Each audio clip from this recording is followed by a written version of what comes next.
Each year as the leaves change in the state of Michigan, it means only one thing. In this state, dreams start at an early age as the youth begin their ascent on the gridiron. From Iron Mountain to Oak Park and the hundreds of small towns in between, thousands of young boys start paying their dues through commitment and their love of this game as they hope that one day they can take center stage on Saturday afternoons. And they too can wear the same uniforms as their idols. It's on this landscape legendary figures evolve, and those who realize their dreams are transformed into heroes. Isn't this what college football's all about? That's why you're where you are, I'm where I am, and aren't you just loving the devil out of it? God darn it, this is great.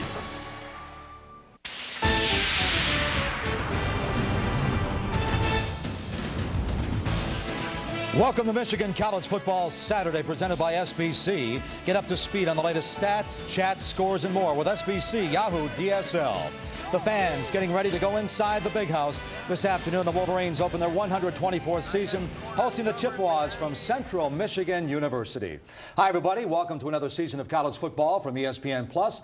Alongside former NFL star Rod Smith, I'm Mike Gleason. We have two games for you this afternoon. We'll start things off with Michigan and Central Michigan, and then at 3:30 we'll have the Western Michigan State game from East Lansing.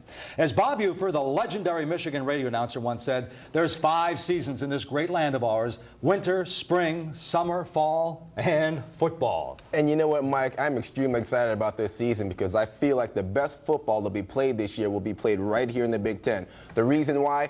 8 of 11 teams return their starter at quarterback. And with experience at the quarterback position, coaches have more diversity in their play calling because they feel confident that their quarterback can execute the snaps. The Big Ten Conference, better known for Smashmouth football, look for Big Ten offenses this year to toss it around. All right, Rod, something tells me this year's race in the Big Ten will be tight. Checking out the rest of the conference, Iowa gets a first-hand look at one of the better quarterbacks in the country in Ben Roethlisberger from Miami of Ohio. John Butcher led the Big Ten in passing yardage last year. Today he starts looking to find some new targets when Illinois opens at Missouri. Later tonight, the defending national champs are home in the Horseshoe against Washington without Maurice Clarett in the lineup. Purdue is the only school not in action today. Wisconsin hits the road playing at West Virginia, Rod. And you know what? The Wisconsin Badgers players have been arguing about how physical Barry's at the practices this year, but they've had to. West Virginia has the most physical running attack in the nation, but I look for the Badgers to step up on the defensive line and win the football game. Our first kickoff today is in Michigan Stadium, and it's always my pleasure to toss it out to a couple of guys who always enjoy a trip to the Big House. Here's Wayne Larrivee and Randy Wright with a closer look at today's opener. The most anticipated of seasons in these parts, the Michigan football season. Today, better than 107,000 will fill the Big House in Ann Arbor to support their beloved Wolverines. Michigan is the 7th-ranked team in the nation, and they've got an experienced hand at quarterback to lead what should be an explosive offense. Well, John Navarre, a 5th-year senior, makes his 30th career start today, but Michigan wants to become a better team this year at running the football. And Chris Perry is the only experience coming back off of last year's squad. That's going to put the focus right on the offensive line. With 4 or 5 starters returning, this should be a real strength for this team. So what you're telling me is in true Michigan tradition, the Wolverines must run to win. From Ann Arbor, we send it back to the studio. And Mike Gleason. All right, Wayne, look forward to the call. When we come back, we'll hear from John Navarre. It's his final shot at putting his name next to a Big Ten championship.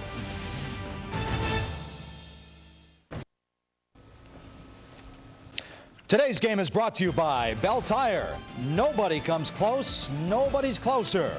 John Navarre will line up for his 30th start as the Michigan quarterback today. With a victory, he'll improve his record to 21-9 as a starter. And when he takes that first snap as the starter, Navarre will join Rick Leach as the only Michigan quarterbacks to start the season opener 4 consecutive years. Let's get to know John Navarre. He only needs 28 completions, 538 yards, and 24 touchdowns to set school records in those 3 categories.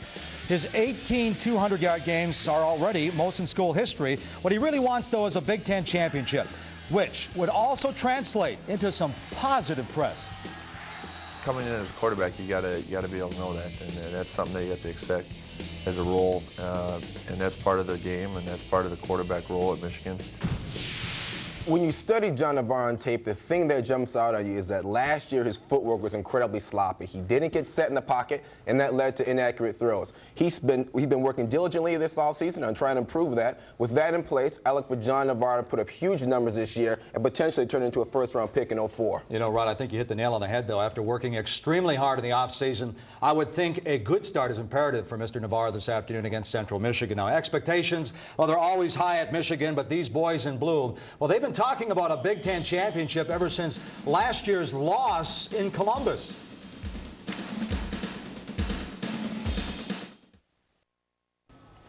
Central Michigan has Jeff Perry starting at quarterback today. Put yourself in his shoes. The junior from California will take his first snap in front of 107,000 fans. Remember, it's an all-Michigan day from ESPN+. Later today, we'll have Western Michigan and Michigan State. But right now, let's head to the Big House. Here's Wayne Larrivee and Randy Wright. We'll see you back here at halftime. Enjoy. Thank you. Thank you very much, Mike Gleason. There's a look at Michigan Stadium entering its 77th season of occupation by these Wolverines, who play host to the Central Michigan Chippewas. And Randy Wright, it's been a long time since the Chippewas have made the trek down a 2-hour drive south to Ann Arbor to take on the Wolverines. 1931 was the last time, and Mike DeBoer, the Central Michigan coach, is really looking forward to today's game, having been an assistant at Michigan for 8 years. He's as fired up as his team is. So the captains have met out of the 50-yard line. Central Michigan won the toss, deferred, so the University of Michigan will go on offense first here this afternoon. A beautiful day. Temperature in the, upper 60s, lower 70s. It could not be better for football. Matter of fact, it feels more like early October than late August. And we're looking right now at about 68 degrees. It may get into the 70s.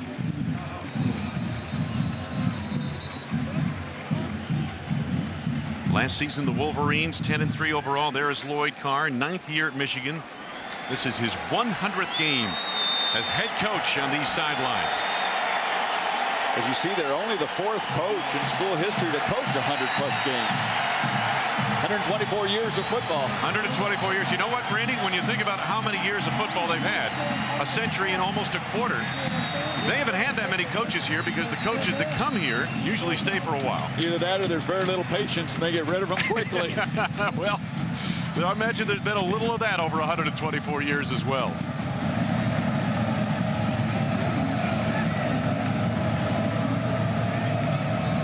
Matt Foster getting set to kick it away. Principal deep back Jeremy Lesueur for the Michigan Wolverines. Great to have you with us on this Labor Day holiday weekend in Michigan. And we're underway. Lesueur straddling the goal line. Out across the 25-yard line to about the 27, where the Wolverines will put it in play. 1st and 10. We talked of a milestone for Lloyd Carr. When you take a look at the Michigan quarterback situation, there's number 16. Sean Navarre today becomes just the 2nd quarterback in the history of Michigan football to start 4 straight season openers. Rick Leach, back in the late 70s, is the other.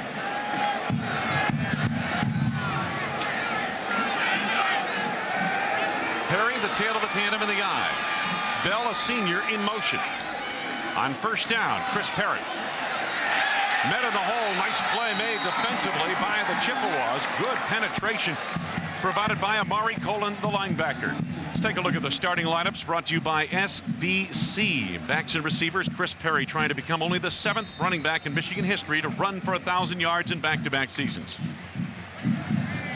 Tony Pape, 5th-year senior, looks to have an All-American year this year, anchoring that veteran offensive line.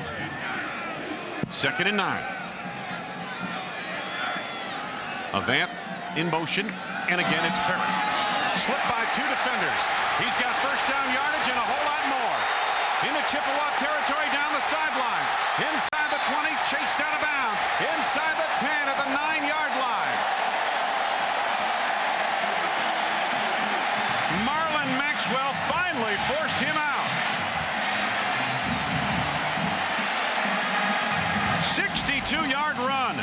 Nice job by this offensive line, sealing down the defensive line to the middle, giving Perry plenty of room to make that nice cutback, and then it's just pure speed.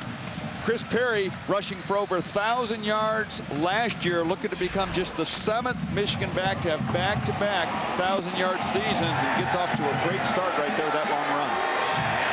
Double tight ends for the Wolverines on 1st and goal. Perry again. And this time he is roped down. Good penetration made by Jonathan Nelson. Central Michigan defense, and it's Matt Wolgemuth up front. The senior co-captain plays a lot of times on the other side of the line of scrimmage. Eddie Hillary moves from the inside last year to the outside linebacker position this year. Gain of 1 on the previous play. 2nd and goal at the 8 for Michigan. 3 receivers set. Navarre to the fade. Juggle dropped out of bounds. Tyrese Butler, the intended receiver. Derek Holloman had good coverage in the corner of the end zone. Boy, it was good coverage there. Butler didn't have a lot of separation. Navarre had to put that ball on a line rather than put some air underneath it. And when you do that, you leave very little room for error. Good coverage that time. So Michigan, which was not happy with its red zone offense a year ago, just 59% touchdowns in the red zone a year ago, facing 3rd and goal to go at the 8.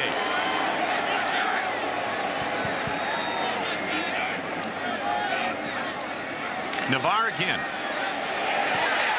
Broken up, intended for Edwards. Great play made by Marlon Maxwell, the quarterback. Maxwell, a former wide receiver. They tried him a wide receiver a year ago. Take a look up top. Navarre sees nobody open, comes downside, looks like he has Edwards open, throws the ball a little bit behind him. You got to get this ball out in front. Edwards tried to make the circus catch, couldn't haul it in.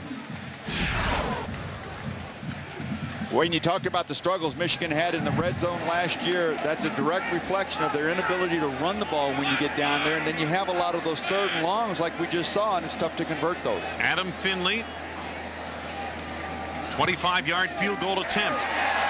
No good.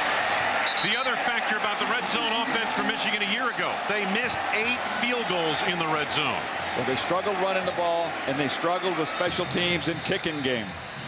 So the Wolverines take a big run deep into Central Michigan territory, but when it's all said and done, a disappointment for the Wolverines in the early going here at the Big House.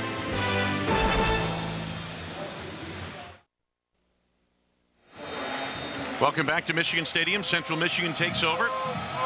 1st and 10 from the Chippewa 20. Terrence Jackson, nice run up the middle, across the 25 of the 26 gain of about 6 or 7 yards. Wayne Larrivee, Randy Wright, great to have you with us on this holiday weekend. Well, Michigan drives 64 yards, 5 plays, 62 of them coming on a burst by Chris Perry, but unable to score. Well, same problems they had last year. That was the focus of what they wanted to get accomplished this year, get those things worked out. They couldn't do it on that first drive. Penalty markers fly on this play right here.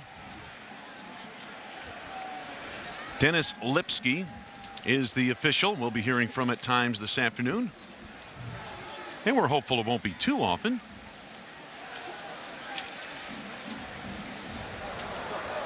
Prior to the snap, false start, offense. 5-yard penalty remains, 2nd down. 4th-year junior taking his first collegiate snaps of the afternoon. Jeff Perry, what a place to break in your career, Michigan Stadium on the road. Well, not only is this his first start, but it's the first time he's played it all, so it's his first snap. 2nd down and about 9. Perry rolling out. Nice little safety valve type pass to the big tight end, Troy Humphrey. The SBC starting lineups. Take a look at it for Central Michigan. In the backfield, the Chippewas need Terrence Jackson. We saw him on the first play from scrimmage for Central Michigan. They need him to be a 1,000-yard rusher again this year, Randy. And Derek McLaughlin, the captain of this unit, that should, like Michigan, be the strength of the offense. 3rd down. Cluster of receivers at the top of your screen. Perry going that way, and a little bit wide of the mark. Again, intending to hit Torrey Humphrey, the tight end. So it is 4th down. for Central Michigan. Mike DeBoer giving his young quarterback, Jeff Perry, a quick, easy throw, just a quick 5-step drop, throwing it to the outside, nothing risky over the middle. Perry just couldn't connect. So on in punt formation, Brian Brandt. His 4th season as the punter. Steve Breston back deep, and boy, they have been really excited about him. He's a redshirt freshman wide receiver, great speed. Good leverage into this kick. Breston from his 23. Look at him get the corner. Wow. Finally hemmed in and brought down inside the 40-yard line. What a way to start your career with that kind of a punt return. Joining us on the sidelines on our Big Ten crew this season, we're happy to have Beth Mowins. Beth? Well, guys, we've been talking about the Michigan run game quite a bit, and the offensive line wants to make amends for what they saw as a disappointing performance a year ago, which included in their 3 losses averaging just 78 yards rushing per game.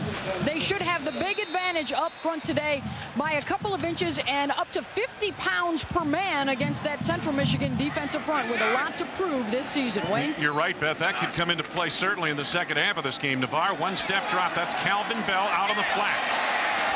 Gain of about 9 yards down near the 30-yard line.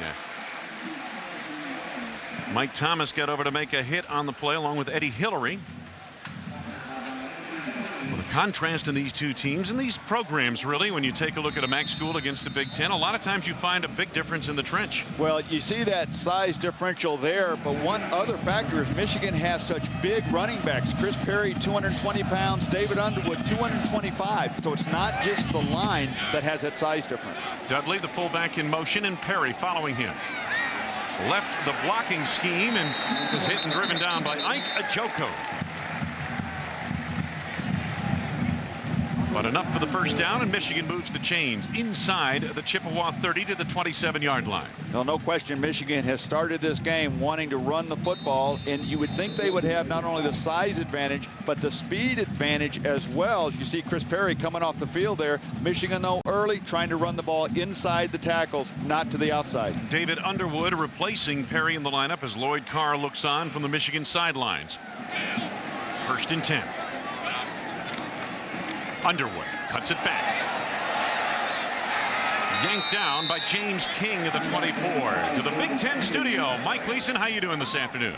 I'm doing great, Wayne. Wisconsin doing well at West Virginia, too. Barry Alvarez getting some help from the special teams. You know what, Mike? Special teams are never more important than early in the season and late in the season. Alex Lewis with the block, Kareem Timmers with the return for a touchdown. And the Mountaineers have come back with a field goal, so now it's 7-3. Let's go back to Ann Arbor with Wayne and Randy. All right, thank you, Mike. No score here, early going first quarter, 2nd down for the Wolverines. Breston, a wide receiver in motion. Navarre screens it out. Underwood, 1st down and more. Stepped out of bounds at the 14-yard line. Colin and Ajoku forced him out, gain of 10.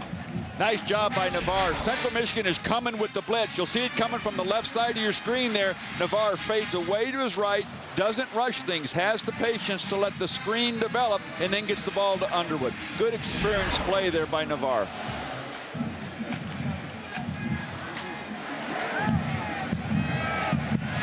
There's a look at the Cudahy High School product. Cudahy, a suburb of Milwaukee, Wisconsin. Perry. Nice play made in the middle of the defense by Matt Wolgemuth, the co-captain in the center of that defense. He lends the experienced hand for the Chippewas up front. Boy, nice job coming down the line, fighting off the block, not giving up any ground, and hitting Perry right about the line of scrimmage right there. As you said, Wolgemuth, he's the guy on this defensive line. He's the veteran, he's the leader, 265 pounds, so he's got decent size and good quickness. No gain, 2nd and 10.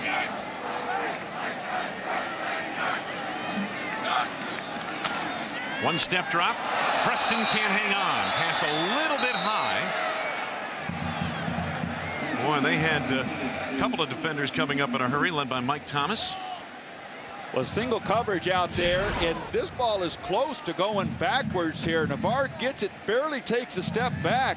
And you can see Breaston there is a good 2 years. Now watch where Navarre is. He throws the balls on the 11. And boy, that is close. Very close to being a fumble. Far too close for Breaston not to make a full effort to go after that ball. 3rd and 10. And Navarre again to the air. Good protection. Patient. Drills the middle. Incomplete. Avant, the intended receiver. King broke it up. James King, the junior from Oak Park, Michigan. Nice job by Navarre, buying a little time, rolling to his right, and look at the arm strength to get this ball in there to Avant, throwing it across his body. You got to make this catch. This ball hits him square in the chest. He's got to wrap that up because he had dropped that ball before King even got there. Finley for his 2nd field goal try of the afternoon. This one will be a 30-yard field goal attempt. He missed his first from 25. This one to the uprights. And it's good. Once again, the Wolverines get to the red zone. And once again, they fail to score a touchdown, but this time they get 3 and take the early lead with just over 9 minutes to go, first quarter.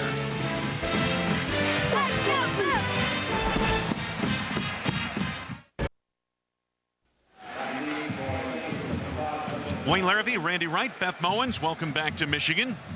Michigan football Saturday. The Wolverines on the board, capping a 26-yard, 8-play drive to take a 3-0 lead. Finley with a field goal. Wayne, you're Central Michigan. You got to be pretty happy with it just being 3-0. They withstood Michigan inside the 20 twice already. Nienberg on the kickoff toward the near side. Justin Harper. Nice return across the 25. So first down coming up for Central Michigan. Lamar Woodley in on that tackle, a much talked about freshman recruit. There's Mike DeBoard. He was the offensive coordinator here at Michigan during the national championship season in 1997. 8 years an assistant here, and he had to tell his team that he really had to coach himself this week as well as the team to keep his emotions in control because it was such an emotional game for him to come back here. 1st and 10. Here comes Jackson with some blocking. Across the 30 to the 33-yard line. And over to make the play, Marcus Curry, the junior out of Detroit. Terrence Jackson looking to get back to the form that he had in 2001 where he ran for over 1,100, in fact 1,194 yards, was hurt last year, missed all but a couple of games. Very optimistic about where he can pick up this year from where he was in 2001. 4 receivers set, Harper on the comebacker. Carl Diggs got over to make the stop, but not before they pick up a first down. SBC starting lineups. Let's take a look at the Michigan defense. There's a look at it. Stevens, Hoyer, Bowman, Massey, good, experienced. Grant Bowman, the leader. Carl Diggs, the Butkus Award candidate, returns to anchor the middle of the defense. 1st and 10. Jackson again. Out across the 40 on a gain of about 4 or 5 yards. Take a look at the Michigan secondary there. John Shaw gets the start at safety today for the unavailable Marlon Jackson. 2nd down for the Chippewas, and there's a look at Shaw. 5th-year senior, Coral Springs, Florida. Making only his 3rd career start, though. 2nd down. Good throw. Hill, the reception. Into Michigan territory are the Chippewas for the first time today. Reed and LeSueur on the stop at a gain of 10 yards. Boy, you're right, Wayne. It was a good throw. It was a confident throw. Jeff Perry takes a quick drop, lines up, steps into that, delivers a strike to Hill. Empty backfield. They go without a huddle. There's a comebacker. Supinowski, the fullback. Inside the 45. Carl Diggs was there along with Roy Manning for the Michigan defense. See the Central Michigan offense. It's a no huddle, not necessarily a hurry up. They can go very quick tempo, much like Northwestern, but they don't have to. They let Perry make that call. That was the point I was going to make. Much like Northwestern for Big Ten fans watching out there. Jackson gets a block from Supinowski, hit by Bowman from behind, gain nonetheless of a couple of yards, and now maybe a late hit. Penalty markers down very late on that play. Boy, you see 5 yellow flags thrown, and no question every official saw the same thing.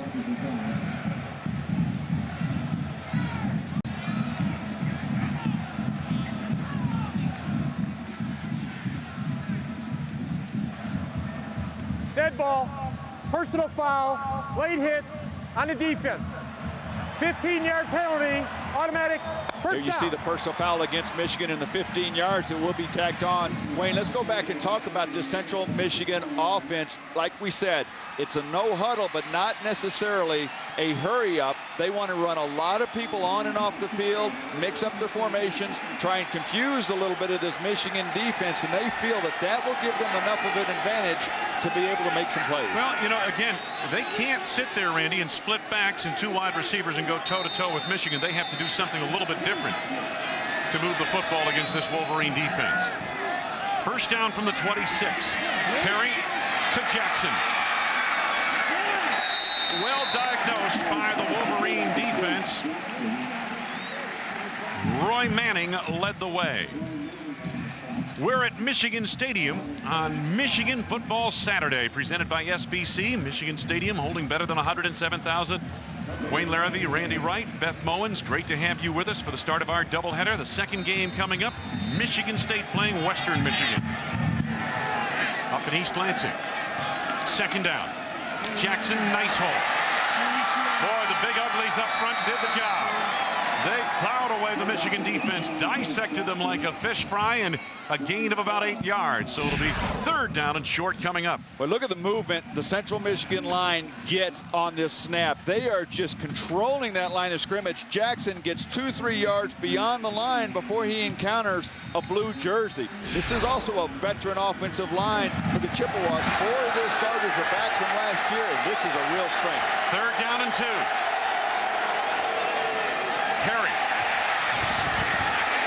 Intercepted Jeremy Lesor. Across the 20. Tripped up by Troy Humphrey. First down, Michigan. Out of the 29-yard line. Well, Jeff Perry just making an inexperienced mistake here. Well covered, both the tight end and the wide receiver were well covered on that bootleg. Perry's got to throw that ball away, give your field goal kicker a chance to kick the field goal. Don't take 3 points off the board by trying to force something that's not there. Jeremy Lesor, fifth-year senior out of Holly Springs, Mississippi. First turnover of the ball game for the Chippewas.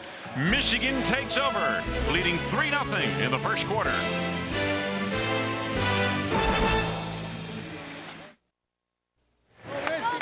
Fans enjoying a beautiful afternoon in late August.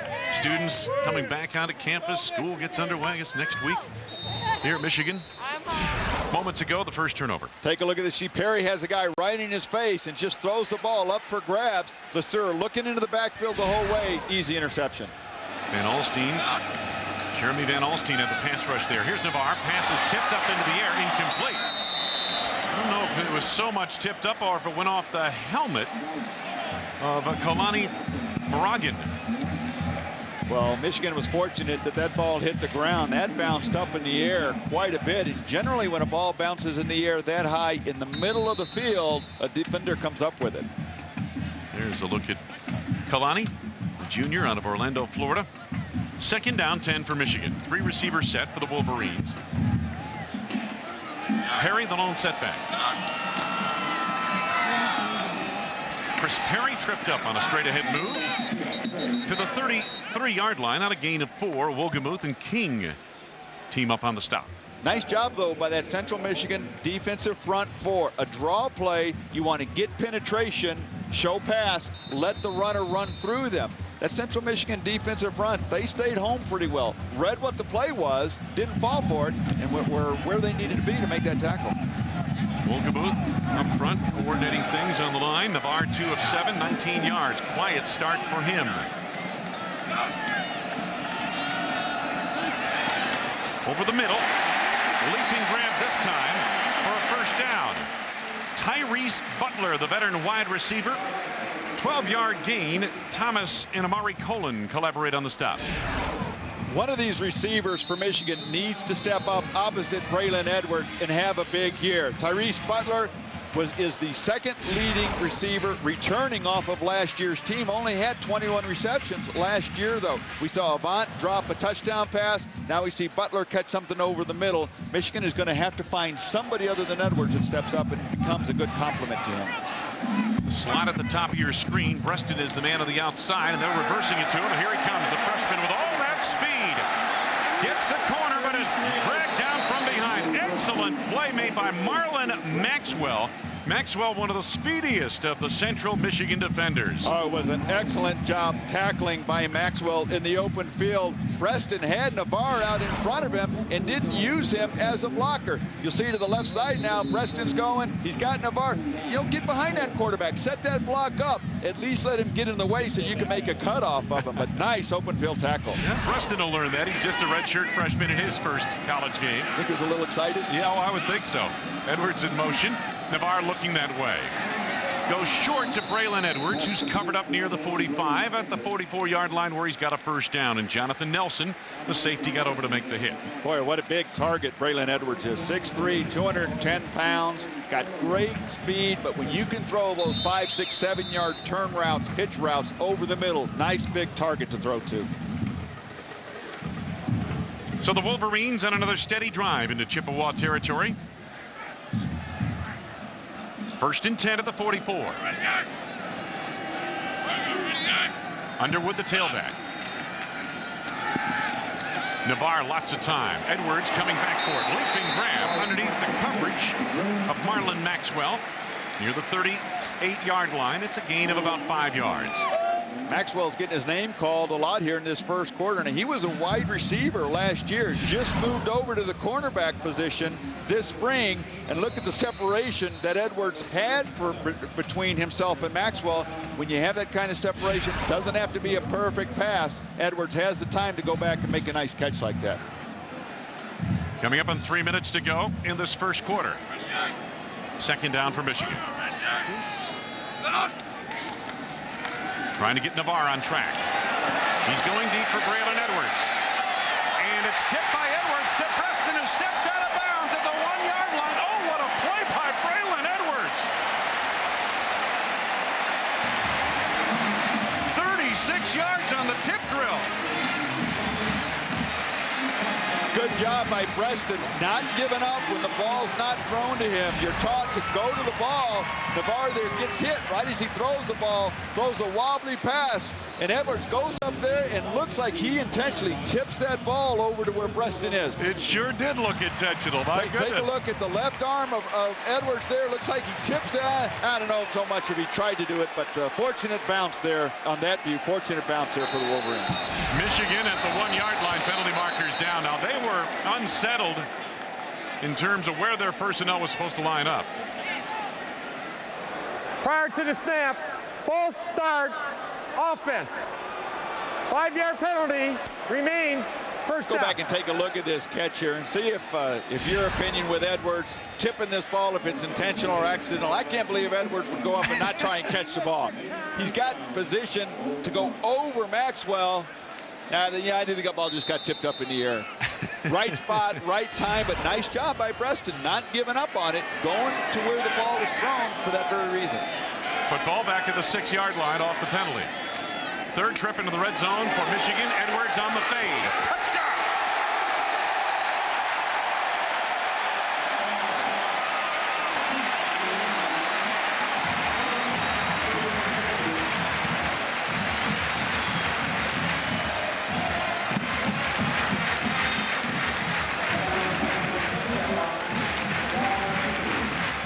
Concerted effort to get the passing game on track in that possession, in that series.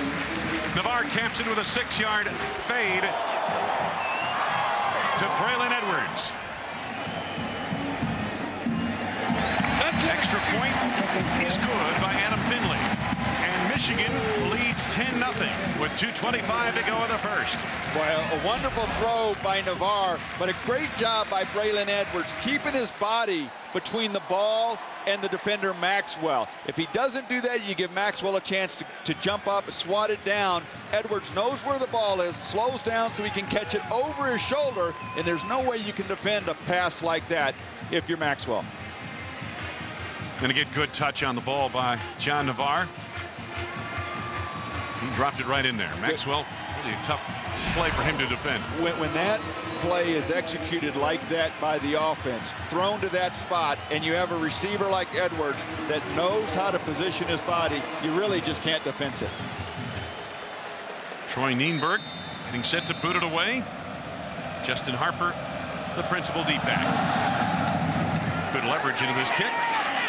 Harper from the 7. Harper out across the 25 on a nice return. Let's go back to Mike Gleason in the Big Ten studio. Mike.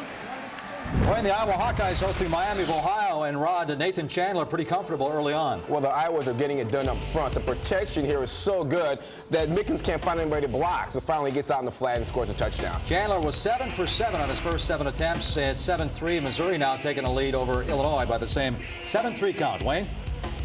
Thank you, Mike. Back here at Michigan, 10-0 Wolverines. John Navarre completed 5 passes in a row, 5 of 6 on that drive overall, 64 yards and a touchdown. And now his counterpart, Jeff Perry, will try to answer for Central Michigan. Jackson. Boy, he delivered the blow on Pierre Woods to finish that run on a gain of 7 or 8 yards. Central Michigan continuing to run the ball well behind the left side of that offensive line. Adam Kieft at left tackle, McLaughlin we already talked about at guard, and Eric Gajcek at center doing a nice job. Second down. Perry takes it himself. Escapes out of bounds with the first down. He beat Patrick Massey to the corner and gets the first down by inches. Nice job by Perry, realizing that you don't have to make every play a touchdown or a big play. Some plays are designed to just pick up 3 or 4 yards, or in that case, the first down. Saw where the marker was, tucked the ball, ran and picked it up. First and 10, they got the Michigan front to jump, no flags. Jackson probing once again the left side. Out to the 39-yard line, gain of a couple. Here Woods, Dave Harris on the stop for Michigan. Well, Mike DeBoer's defense has given up some big plays, but offensively, he's got to like what he has seen for the most part so far. They had the one bad interception on the poor decision by Perry, but other than that, they've been able to move the ball and get some first downs. Second down. The short drop and the slant throw to Hill, and he's close to the first down. Near the 48-yard line of the Chippewas. Good decisive throw there. Marcus Curry had the defense for Michigan. Good confident throw, gets the ball into Willie Hill's gut so that the defender can't get in there and knock the ball down. Willie Hill has been probably the most inconsistent receiver that Central Michigan has had. They really need him to step up his level of play. The fastest of all the receivers has had a great attitude this fall, but they need him to step that up on game day. You mentioned his injury problems. The hamstring problems have lingered through his career, it seems like. First down, football just short of the 48-yard line. Perry, couple of pump fakes. Through the hands of his intended receiver. Backing up on that was Keenan Lawhorn. And that might have been an ill-fated play anyway. Michigan had it pretty well defensed. Well, they read the screen. Central Michigan trying to throw the screen to the left. Faked it to the right to the wide receiver. Came back to throw it to the left. Screen plays usually work very well or not at all. And that time, Michigan read it well. Second down. Keenan Lawhorn picks his hole around the left end. Manning over to make the stop for Michigan, but the Chippewas are once again in enemy territory down to the 47-yard line of the Wolverines. Curry supported from the secondary on the stop. Good call by Mike DeBoer and this Central Michigan offense to run the draw. Second and long, you run a draw. Longhorn does a nice job of getting it to the outside. Now you have a 3rd and 4, much more manageable than a 3rd and 10.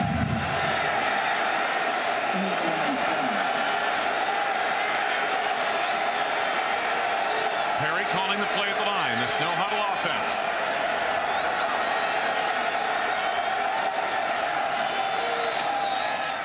Lawhorn met at the attack and driven down. That time, Roy Manning would not be denied. Played off his block, made the tackle, no gain. Eric Gajcek, the center, just couldn't get up on Roy Manning and sustain that block. Manning did a nice job of keeping Gajcek away from him, arm's length, fighting that off, and then making the sure tackle. Just an outstanding defensive play. First quarter comes to a close here at Michigan Stadium. John Navarre finally got himself on track, but Chris Perry beforehand gave Michigan an opportunity to score with a 62-yard run. But Navarre 5 for 5 on the touchdown drive.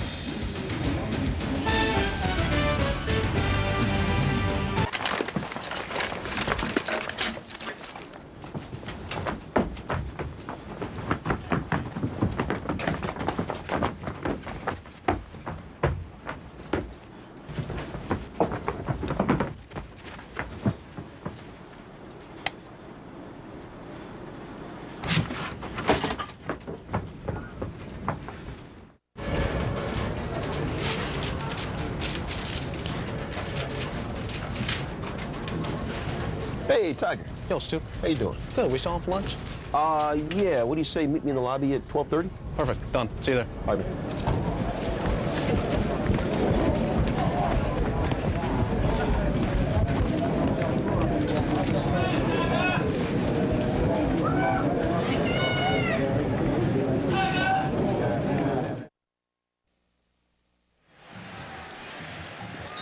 Back at Michigan Stadium, Wayne Larrivee, Randy Wright, Beth Bowens. Michigan leading 10-0. Central Michigan set to turn it back over to the Wolverines.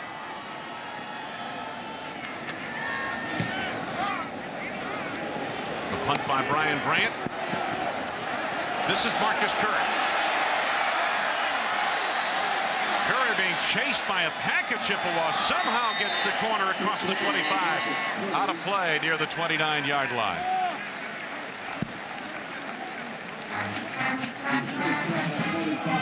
The Wolverines have moved the football here offensively. They've been to the red zone, 3 times, have come out with 2 scores. Well, Central Michigan has stood up a couple of those times in there, and I'm sure Lord Carr is not very happy with the lack of touchdowns that Michigan has, only one when they've been down there 3 times. Absolutely. Now the Wolverine offense takes over once again. They got John Navarre on track in that last drive. He was 5 of 6 passing, but hit his last 5 passes on that drive, including the touchdown to Braylon Edwards. First and 10. Chris Perry met by James King in the hole, gain of about 4 yards to the 34. The numbers from the first quarter.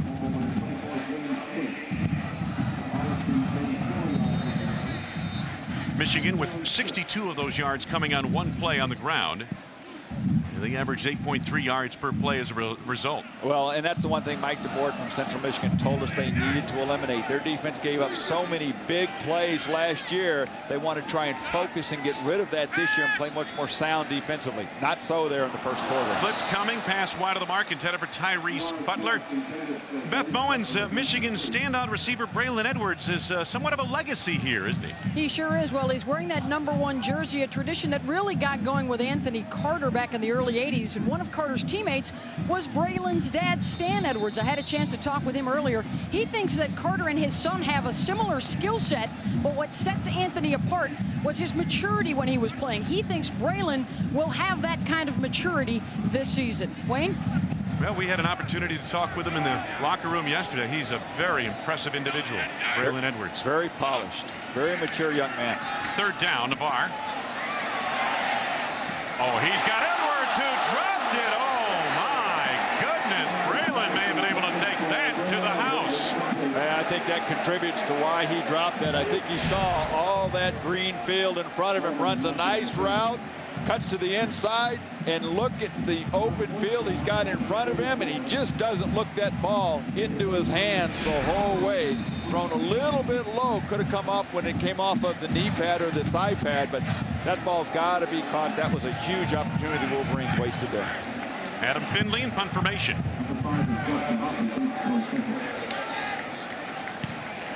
Justin Harper back deep from the 16.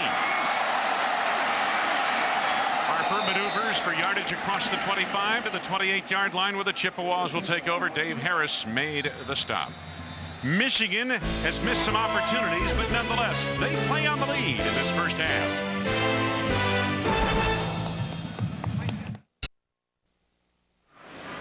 The Chippewas of Central Michigan hanging right in there with 7th-ranked Michigan. This is a Michigan football Saturday, and following our telecast here from Ann Arbor, we'll go up to East Lansing. Michigan State playing host to Western Michigan. Wayne, the Chippewas have not looked intimidated through this first quarter here. They have not had a lot of motion penalties, a lot of lose your composure kinds of things. They've given up some big plays, but that's just ability. They've actually been pretty focused. Jackson cut down. Good, strong stop made by Marcus Curry. Back to the Big Ten studio. Mike Gleason. Wayne, Wisconsin trailing West Virginia. Rod, you said at the top of the show the Mountaineers would be physical. Yeah, even out of the shotgun, they run an OT run play. You see the running back break 2 tackles. Wisconsin better put their chin straps on tight to stay in it. West Virginia 10-7 over the Badgers. Wayne? Thank you, Mike. We'll keep an eye on that game. A lot of Big Ten action going on today. Perry trying to throw the slant a little bit wide of the mark, intended for Harper at the 35-yard line. So it'll be 3rd down coming up. Last season, Randy, the 2-6 mark in the Big Ten is what has most people in Madison concerned. Well, and rightfully so. The Badgers have not played well in the Big Ten the last 3 or 4 years, have a losing record, and if they're going to compete for the Big Ten title, that's going to have to turn around. Good non-conference schedules. You could question the quality of the opponent. They've struggled in the Big Ten at home as well as on the road. CMU 0 for 2 on 3rd down, facing 3rd and 10 at the Chippewa 28. Perry, penalty marker down. Has the tight end, Torrey Humphrey, who's turned back short of the first down, up to the 35. A gain of 7. Penalty marker down to the offensive backfield. I think they're going to get Adam Keefe, the left tackle, here for a hold.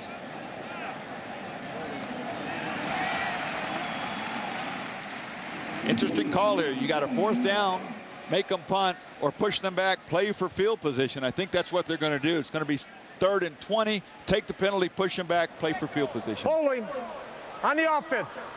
10-yard penalty. Repeat. 3rd down. Watch it again. See if we can pick it up. Take a look at Perry starting your first Big Ten football game against a Big Ten team, and not all roses. There's welcome to the Big Ten caliber football. He wouldn't trade it for anything in the world, though. He's so excited yesterday talking about coming out here and playing this game and finally getting a chance to get his opportunity to start. Looked like the hold was on Keefe, and his man is the man who hit the quarterback. Little comeback screen, not much there. Michigan snuffed it out easily. Leon Hall over to make the stop. Pierre Woods, the linebacker. Negligible gain out to the 20. It is 4th down. Well, you can see Michigan defensively has made some adjustments. They've taken away some of the running alleys that Jackson had some success in early, putting a little more of the burden on Perry, making him throw the ball a little bit deeper too. They tightened their coverage by their corners. Going to make Perry throw the ball a little farther downfield if they want to have success. Brian Brandt in punt formation again. Reston, the redshirt freshman, from his 26. Look at this. Pollard from behind inside the 40 of Central Michigan. My goodness, they were excited in the Michigan camp at what they had been seeing from Steve Preston, not so much as a wide receiver, but as a punt returner this fall.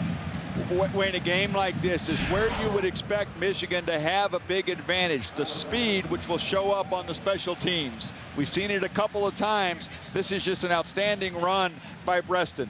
Makes a nice catch on it, sets up his blockers, has time to see what's up there, then just makes a couple of nice cuts. And your pure athleticism is going to show up on special teams, and we've seen that a couple of times today already. 36-yard return there for Steve Preston.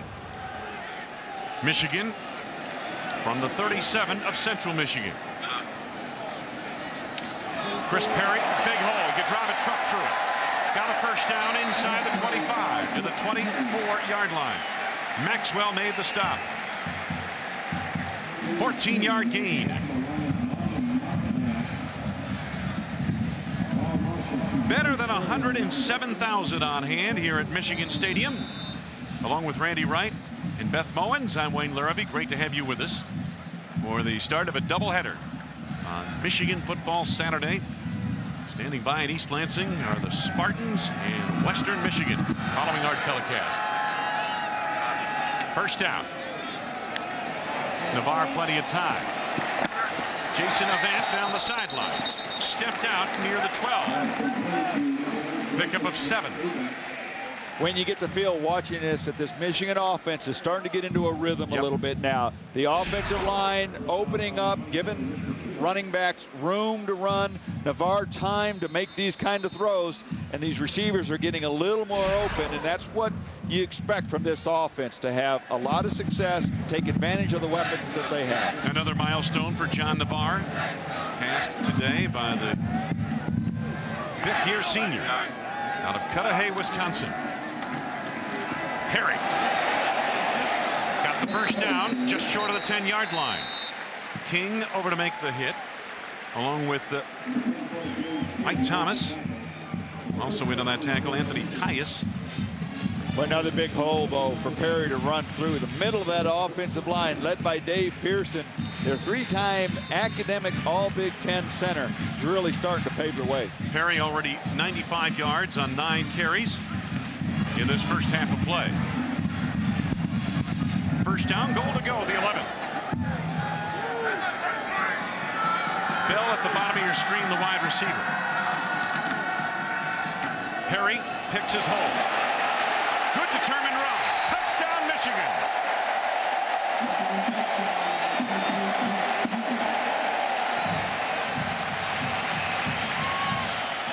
That offensive line has begun to shred the Chippewas up front. Take a look at the move, though, that Perry puts on right at the line of scrimmage. It's actually pretty well filled in the gap there, but he cuts to the right, eludes the tackler, and then that acceleration gets him through that line of scrimmage. That was an excellent job of running with your eyes up instead of down.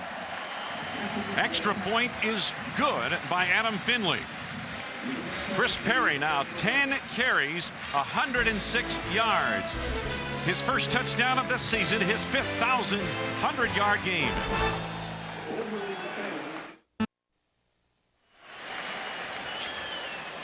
Michigan extends to a 17-0 lead, really taking control at the line of scrimmage on this game. There's a scoring drive. Well, you take a look there, 37 yards on the total drive, 24 of them, Chris Perry. Nice job by Perry on that touchdown run, but a nice job on that drive by the offensive line. Justin Harper trying to follow the wedge, gets across the 20 to the 21-yard line. Hood and Mundy on the stop. Beth Mowens, what do you have for us? Well, Big Ten athletes are used to a lot of attention from the media, but in Chris Perry's case, what do you do when the media also happens to be your mom? His mom, Irene, is the publisher and editor of this new magazine, Ann Arbor Magazine. And it's interesting, guys, due to NCAA rules, they have to be very careful about how and what they talk to each other about during the course of the season. In fact, she cannot interview Chris for this magazine. She settled for a fellow by the name of Bo Schembechler for the inaugural interview, and I think that's a pretty good choice. Perhaps after Chris has another 1,000-yard season this year, he might be worthy of a cover boy. Wayne? Thank you, Beth. Big run by Jackson for a first down to the 40-yard line. Willis Behringer made the stop of the secondary. That's a 19-yard pickup for Terrence Jackson, who's drawn the attention of Jim Herman, the defensive coordinator of Michigan. He mentioned Jackson by name, said that kid's a legit back, and he has been here today.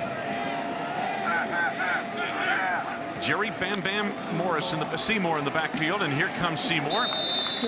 Out across the 40 to the 42-yard line. Seymour is just 5'8" and 190 pounds, and they say the deep defenders have trouble finding him. Well, I think 5'8" is very generous. We were on the field with him yesterday, and that's a very generous, but very quick back, very fast, and just a true freshman. They're really excited about him. He's a true freshman out of the Miami, Florida area. And there goes Morris once again, spinning his way. You can see where it's difficult to get a real front-on-front hit on this guy. I mean, to make a concerted tackle on him because he does spin and he is hard to find. Well, his center of gravity is so low that he can really deliver a blow, and it's hard to get down that low and deliver that same kind of hard blow that's equal to what he's given to you. Mike DeBoard said he saw something he'd never seen before at a football field. Morris in practice went between the legs of his offensive lineman to pick up yardage on a play. Didn't have to bend over to do it either. Here we go, third down. Almost 4. First down yardage to Hill. Inside the Michigan 45. Marcus Curry made the stop. First and 10, Central Michigan on a 14-yard gain. Wayne, this is a gut check drive for the Chippewas. They're down now 17-0. They had some success offensively earlier moving the ball, not the last couple. They got to stay in this game. This is a gut check drive. Seymour, the tailback. Seymour gets the call to the 39. Behringer in from the secondary, and Harrison made the stop on the defensive line. I like the kind of game plan that Butch Jones, their offensive coordinator, is calling here. Not trying to throw the big play, not trying to get it all back in a hurry, staying in the rhythm of their offense 4 or 5 yards at a time. And they need to possess the football, Randy. It's important for their defense that their offense possess the football. Nice run there by Seymour. Bam Bam close to a first down. It'll be 3rd and about 2 coming up. Roy Manning and Lawrence Reed on the stop. Well, they need to possess it, as you said, to keep the Michigan talented offense off the field, but also their defense, they know, is undersized. They don't want them to get worn down any more than what they expect to happen in this game, so they want to give them a little more of a rest. That means the offense controls the ball, runs the clock. 3rd down, and they're late in getting some personnel on the field. Perry calling the play at the line. Jackson stood up, driven back, did not make the first down. In the middle of the Michigan defense, Gabe Watson blew that play up at the point of attack. And Carl Diggs, the linebacker, flowed to the action from there. Well, this was a play that really just looked like there was some confusion right from the beginning. Good penetration by that Michigan defensive front, especially Kashima, comes through there. Any inside running play where a defense gets penetration, play's not going to work because it throws the timing completely off, and that's what we saw right there. Nice play by Kashima. 4th down.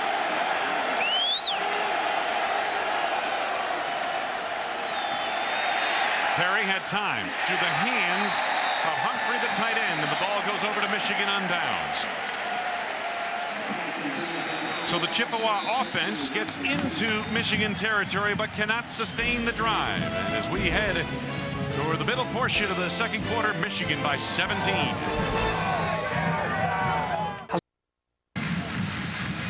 Beautiful Ann Arbor, Michigan. Michigan Stadium, 107,000 plus on this Labor Day holiday weekend. John Navarre heating up, as I mentioned, in the last Michigan touchdown drive, 8 of 15 now, 92 yards. He's had a couple of drops on him. He had several drops and some big plays that were dropped that could have been very big plays. Chris Perry is the tailback. Preston's on the wing, lower portion of your screen. Here comes Perry. Good feet. Slips a little bit across the 40 onto the 41-yard line. This is a brand new field here in Michigan. We have not talked about it yet, but I know you were looking over it pretty closely. This is that field turf that so many stadiums around the country are going to now. Well, it's something that they had to replace that grass. There you take a look at John Navarre. We talked earlier, some of the drops, some of the big plays that could have happened. And you know what? He's kept his composure, hadn't gotten frustrated. Some young quarterbacks that would happen too, but he has really become the leader of this team. And you kind of know what you get with him starting his 30th career game today. Underwood has had a good camp, and he blasts across the 45 close to the 50-yard line. Mike Gleason standing by in the Big Ten studio. I understand the border war, Illinois, Missouri, underway, Mike.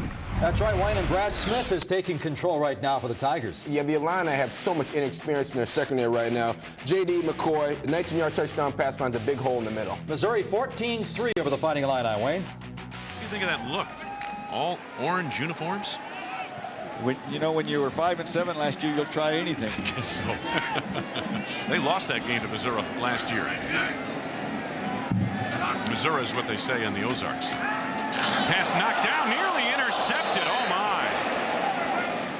Colin almost becked it away. James King, the safety on the blitz, got a piece of it. Nice job by Central Michigan bringing some pressure. You talked earlier about their offense, their fast-paced offense, try and mix things up. They can't just sit there. Defensively, has to be the same kind of philosophy. We can't sit there and play toe-to-toe. We got to bring blitzes. We got to bring safeties, cornerbacks, change things up.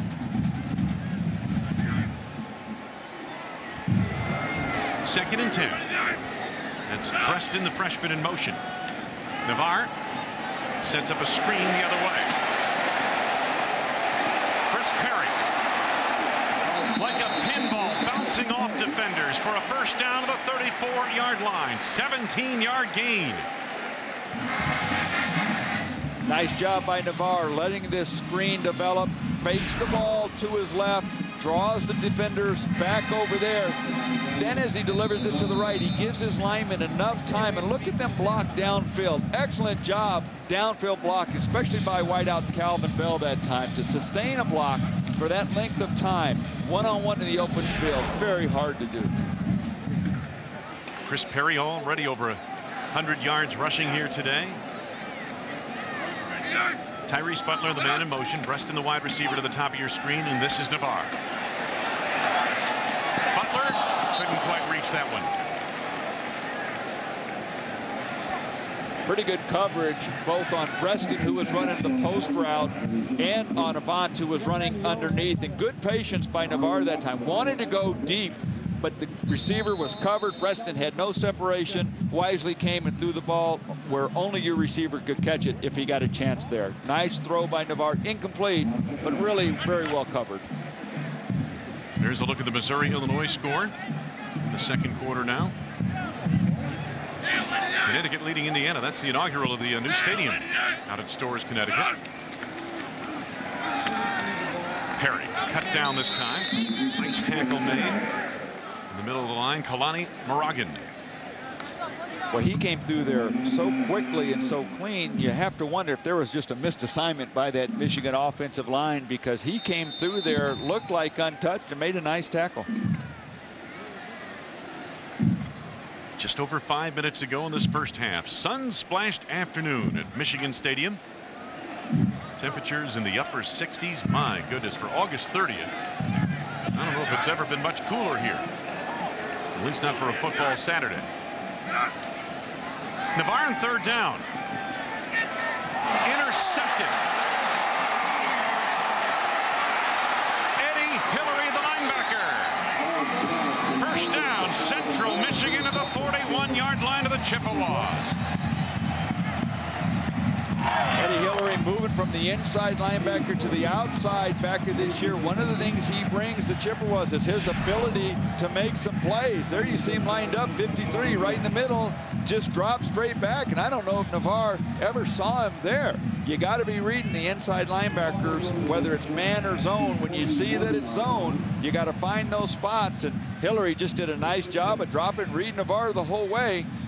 Maybe a pass Navarre telegraphed a little bit too much, didn't take his eyes away from his intended receiver, and Hillary steps in there, and his coaches say he has a good tendency to make plays in the open field. There was the first one of the year. Yeah, they're very high on their outside linebackers. They feel both of those kids are going to contribute big time for them. Elaine Kashama is heard from for the second time today. Wraps up the running back. Terrence Jackson for a loss of a couple of yards back to the 39. Well, Central Michigan not wanting to put Perry in a position where he has to make big plays through the air. They are going to have to open it up, though, a little bit more. These Michigan defensive backs are creeping closer and closer to the line of scrimmage, and that hurts you with their run support as well.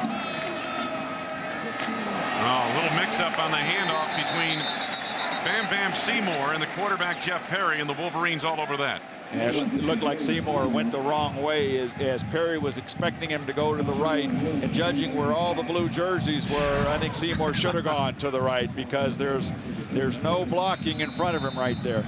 That was an easy tackle for Elaine Kashama. One way you learn as a true freshman to go the right way is you come face to face with about 4 defensive linemen. Third down, and it's about 14.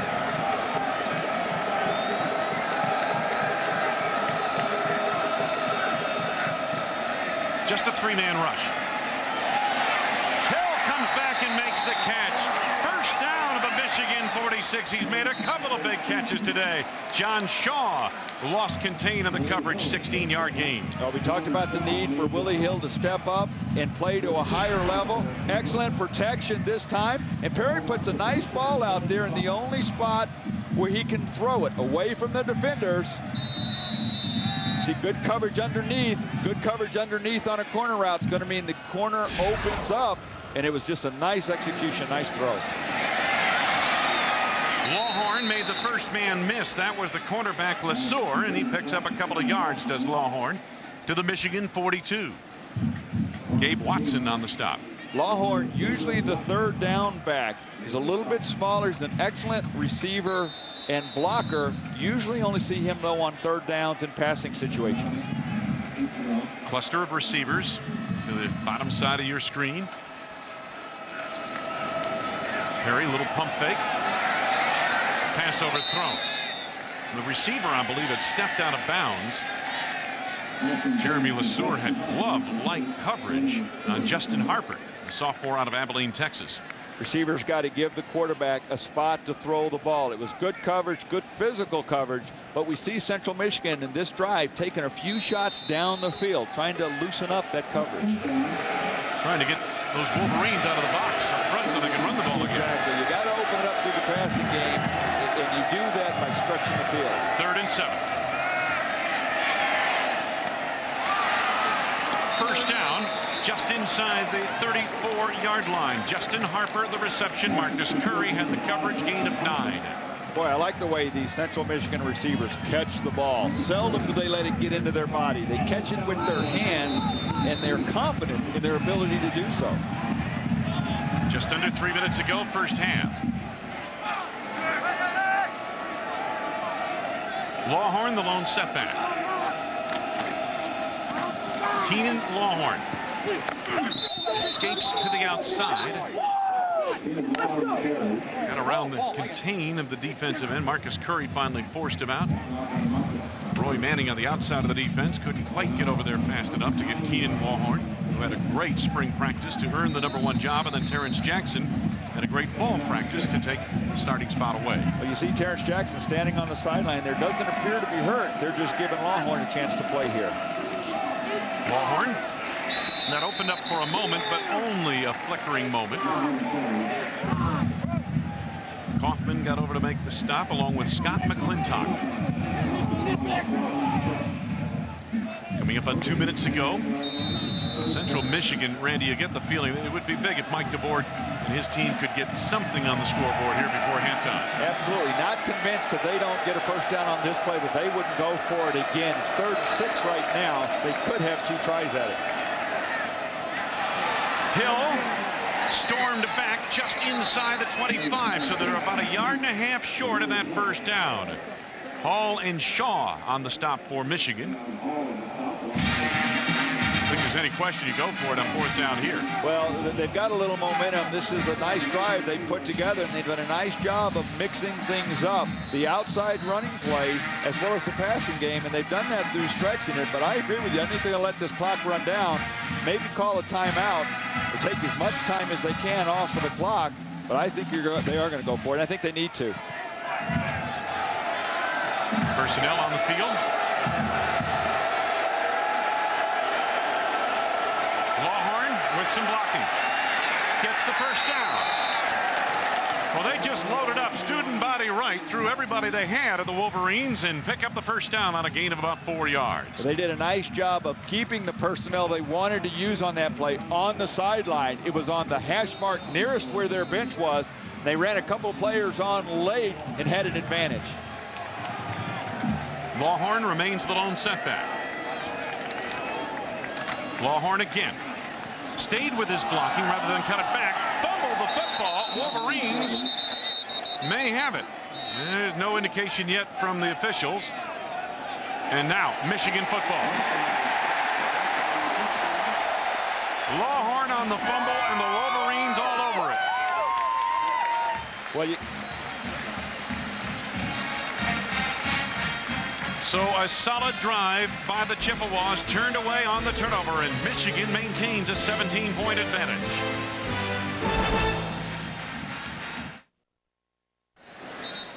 Well, the Chippewas, a nice 38-yard, 10-play drive inside Michigan's 20-yard line. Turn it over on the fumble.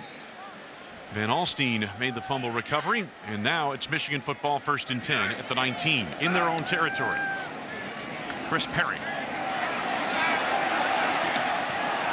Well, I tell you what, he's fun to watch when he gets into the open field. A couple of juke moves there to pick up 13 yards at a first down. Mike Thomas made the stop. Boy, he is fun in the open field. He's a big back, 6'1", 220 pounds, but he looks like he has the moves and the quickness in the feet of a back that weighs 195 pounds. Exactly, the feet, Randy, are what's the deceptive part of it. Navarre, Tyrese Butler in traffic out to the 36-yard line. Michigan working a little 2-minute offense here. We're coming up on 30 seconds left to go in this first half. Not only looking to get points on the board, but Lloyd Carr wants to see his offense use the 2-minute drill in real action. So that's another thing he's trying to get an answer to right here. Navarre steps up through the hands of Tyrese Butler, incomplete. Looked like a catchable ball near the 47-yard line of the Chippewas. Nice job by Navarre stepping up into the pocket. That's where his protection was. And I agree with you. Threw what I thought was a catchable ball as well. At least it stops the clock, lets them huddle up again. 20 seconds to go.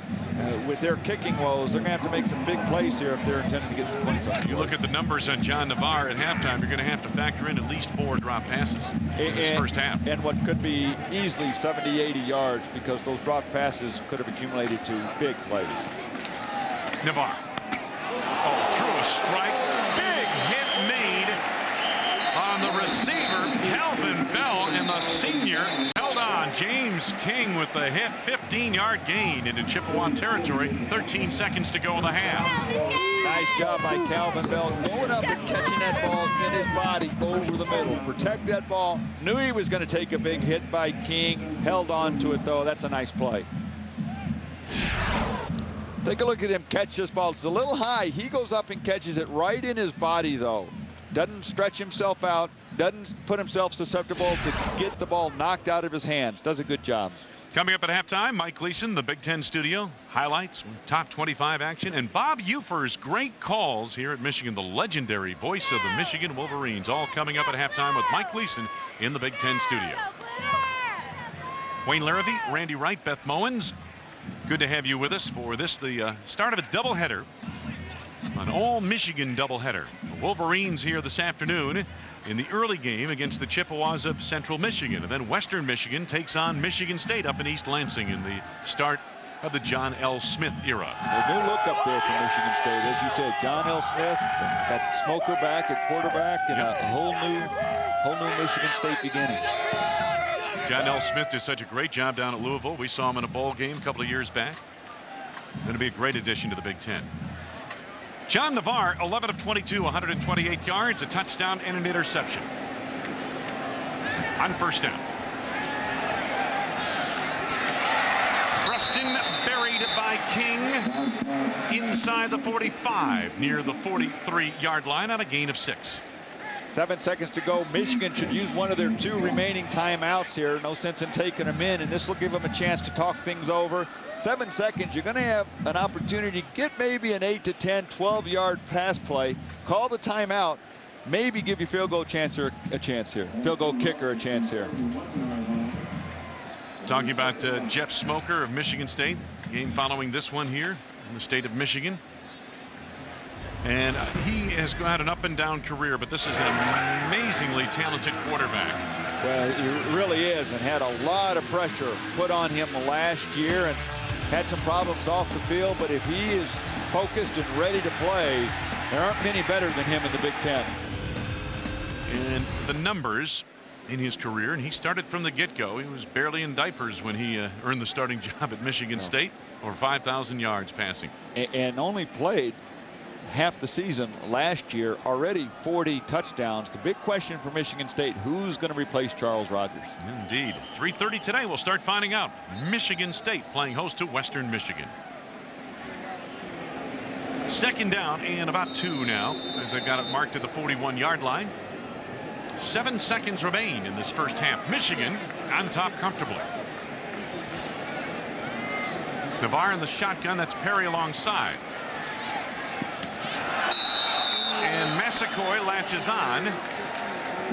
And there are 3 seconds remaining. Massaquoi just outside the 30-yard line of Central Michigan, and now they bring the field goal unit on off the gain of 11. Nice job by Navarre and Massaquoi, catching the ball, getting right down, not trying to run with it, make something happen, get down, stop the clock, call the timeout, and now Finley's going to have a chance here to kick a field goal. And again, you see what Michigan's trying to do, Randy, as you pointed out. They're trying to get different aspects of their attack on track here in this game here today. And part of it's special teams and the kicking game. It was such a mystery for them last year. We mentioned the fact that they missed 8 field goal attempts inside the red zone a year ago. Well, there are certain things that you just can't do poorly if you're going to win championships, Big Ten championships or national championships. And I think Lloyd Carr is very comfortable with where his defense is, and they're willing to risk some things like this 2-minute drill to get some things worked out. They got a little feel for running the 2-minute offense. Now they're giving their field goal kicker a chance to kick a 47-yarder. Out of the hold of John Navarre. Clean snap and placement. And the kick is no good, just short into the right. A couple of field goals missed in that first half by Michigan, but John Navarre heated up after a quiet start. Michigan started slowly, but put some points on the board, and at halftime lead by 17, we go to Mike Lisa to the studio. Let's go Blue! All right, thanks a lot, Wayne. 17-0. If you're sitting in Michigan, you say, hey, you double that, it's 35-zip at the end of the ball game. But Lloyd Carr said after that Ohio State game, we have to score touchdowns. Their first 2 trips into the red zone, they came up with 1 field goal. You know, and this was a big problem for their offense last year, getting into the red zone and coming away with field goals. The offensive line has got to play better. You've got to have a couple plays in your playbook that you can go to in the run game and get 3.5 yards. Until Michigan's find those plays or find players that can block those plays, they're going to struggle in the red zone. All right, 17-zip, Michigan over Central Michigan. Barry Alvarez took his Badgers on the road to open their season at West Virginia. And we'll check it out. It's special teams galore here for the Badgers. Alex Lewis with a block. Kareem Timbers recovers for the Wisconsin touchdown. It's 7-0 Badgers on top. Here's what I'm talking about. Here's some real football. Alex Lewis rises up and hits on the rise. Good night, Rasheed Marshall.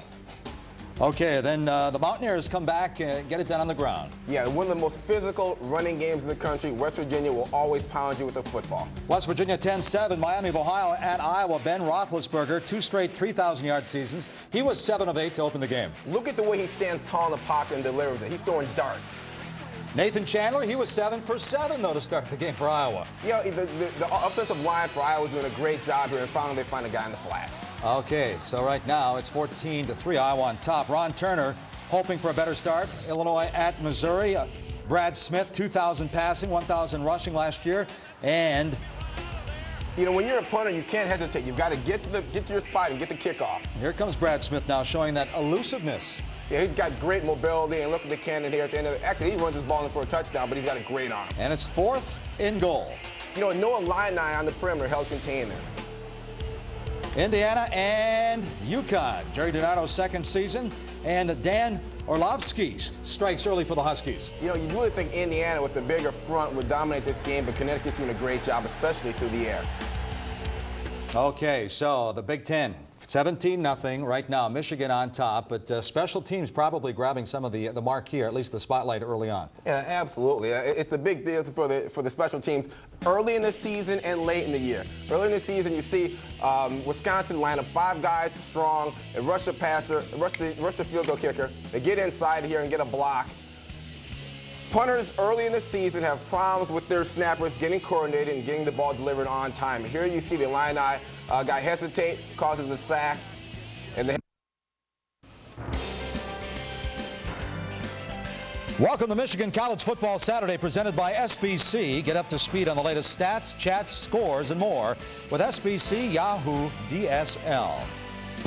And it's 17-zip Michigan over the Chippewas of Central Michigan at halftime. Welcome back to our ESPN Plus College Game Day studio. Last year, Clemson gave Georgia a run for their money. This year, they had the dogs at home while catching Georgia a little banged up. Let's go off to Death Valley right now and see what transpired in that first half.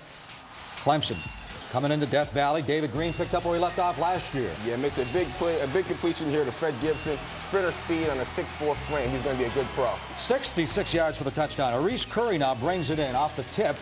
It's knocked back. Doesn't get the first down, though. Ooh, right there. Yeah, you got pushed back and had to turn the ball over there. And Dante Coleman's pass to Charlie Whitehurst.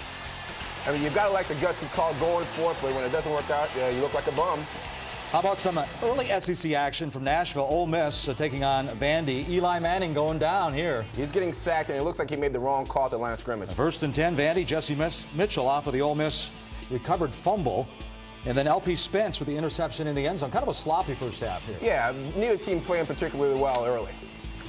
Okay, when you think of Georgia, of course, you think of David Green. Ole Miss Eli Manning comes to mind, excluding the name on Manning's back. Of course, that's a big name on his back. But who's the better college quarterback, and does that necessarily make him a better professional quarterback? I think both of these guys are very capable college quarterbacks. Obviously, David Green has a little bit better supporting cast around him, which makes him have to do less for that offense to tick. I think Eli Manning, despite the name, is going to be a better pro because he's had to carry that Ole Miss offense from day one, and working under that kind of pressure is going to allow him to succeed at the next level. You know, some people, of course, saying Eli Manning is the #1 quarterback coming out for next year's NFL draft. Okay, coming up, a Michigan Wolverine icon. The golden voice of Bob Ufer. Michigan fans will love this. 17-0, Michigan on top of Central Michigan at halftime.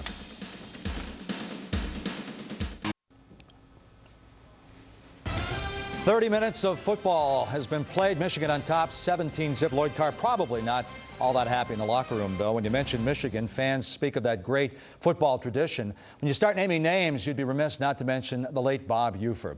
Now, Rod, what type of impact does a radio announcer have on a football team, especially when that radio announcer bleeds the school colors? Well, obviously for the fans, a distinctive voice ties into their particular team and particular memory. As a former player, I found those guys to be like old coaches and trainers. They hang around the locker room and tell you old stories about how this guy or that guy ran a 4.140, back in the 1930s, never happened. Needless to say, the stories are a little embellished, but great guys to have around the locker room. One thing I've always found interesting, he always referred to Bo Schembechler as General Bo George Patton Schembechler, and the horn that he honks after a touchdown was actually the horn right off of Patton's Jeep from World War II. Huckabee deep, light up close. Ricky Leach on a pitcher keep. Gives off to Huckabee down the 50, the 45, the 40, the 35, the 30, the 20, the 10, 5, 4, 3, 2, 1. There it is, the Bo George Patton Schembechler scoring horn. Under center is Wangler at the 45. He goes back. He's looking for a receiver. He throws downfield to Carter. Carter has it. Carter's got it.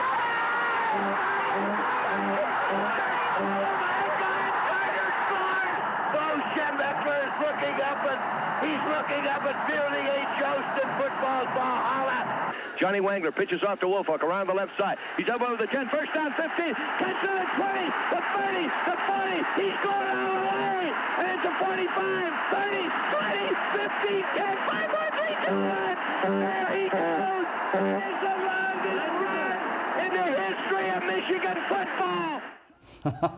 5, 4, 3, 2, 1. Used to love that call. Now, if you want to talk about someone who was passionate about what he did, this guy was passionate. You know, looking at those highlights, did you see Bo Schembechler jumping up and down? I thought Joe Paterno was a great athlete running down the sidelines last year. He's got nothing on Bo. Well, Bob Ufer had 363 consecutive games. He passed away 10 days after his final broadcast, October of 1981 against the Iowa Hawkeyes. Not sure how Mr. Ufer would have appreciated Michigan's missed opportunities in the first half, but the Wolverines, they are up 17-0 on Central Michigan.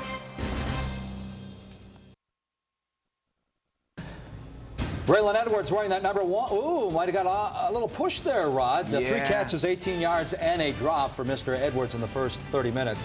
Michigan on top, 17-0. Don't forget, coming up at 3:30 today, John L. Smith debuts in East Lansing when the Spartans host the Broncos of Western Michigan. You can see it right here. And later tonight, of course, the Buckeyes, the defending national champions, at home under the lights, Horseshoe, Washington.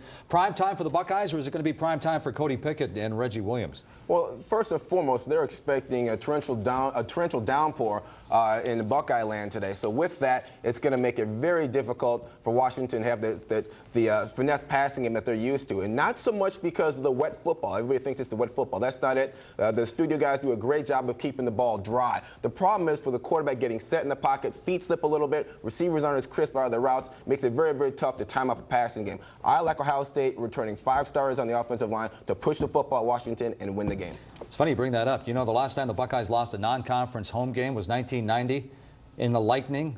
heavy rains against Todd Marinovich and USC. A rain-shortened game, as a matter of fact. And USC threw the ball well that game, which is unusual.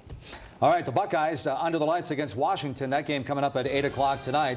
Right now it's 17-0 Michigan in our first of 2 games here. It's Michigan Football Saturday from ESPN+.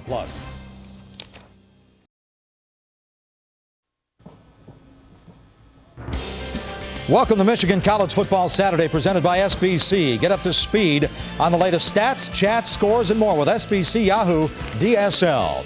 17-zip Michigan on top of the Chippewas of Central Michigan at halftime. Here's an update on that Miami of Ohio Iowa game from Iowa City. Ben Roethlisberger picked off here, throwing from his own end zone. Yeah, he threw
The second half.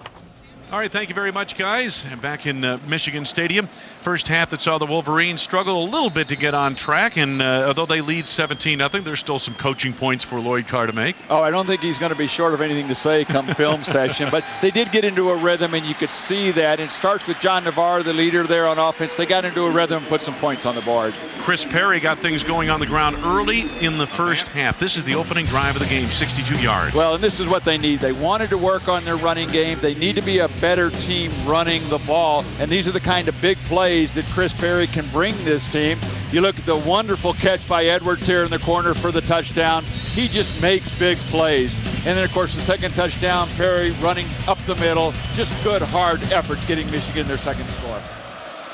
Kickoff to start the second half. And the kick is caught and stepping out of bounds. My goodness. Harper had to lose track of where he was on the field because that ball was going to carry out of bounds. Harper made a reception on it and stepped out of bounds at the 8-yard line. So Central Michigan's opening drive of the second half will start deep in its own territory. They mark it at the 9.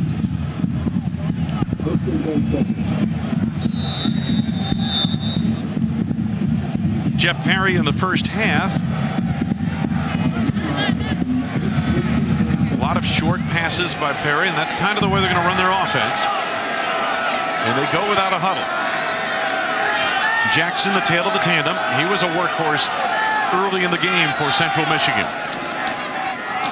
Just the start of things, third quarter, and Jackson trying to drive the pile, which is easier said than done against the Michigan defense. Stevens was there on the stop for the Wolverines. Wayne, so many times the opening drive of the second half is the most important of the game. Central Michigan, they had some success moving the ball, no points on the board. They got to at least come out and get a couple of first downs here. They can't go 3 and out.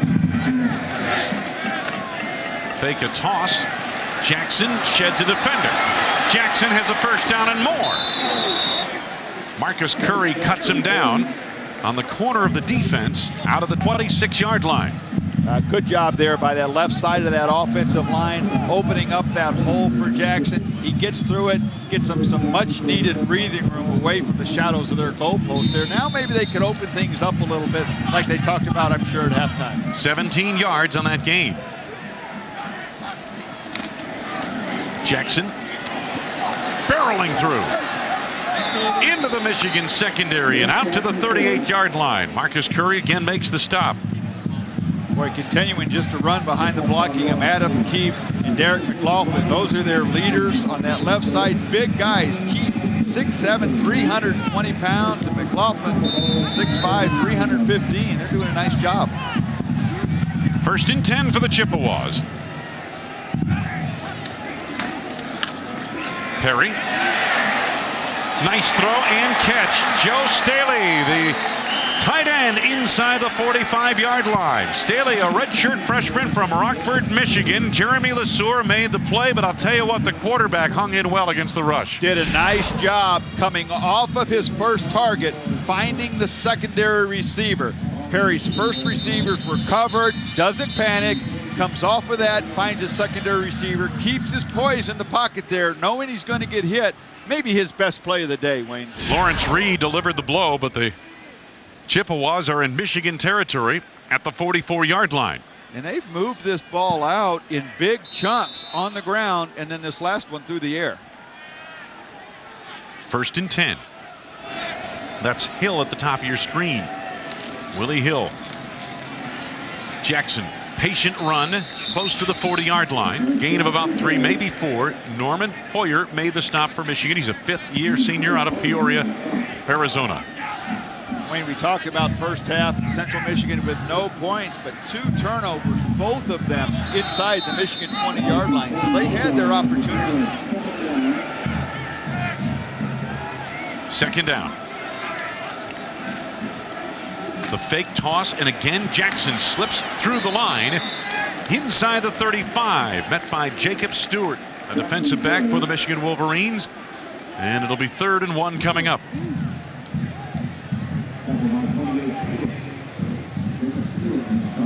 Just the start of things, 3rd quarter. It's the opening drive of the 2nd half. Central Michigan is driven from its 9-yard line to the Michigan 34.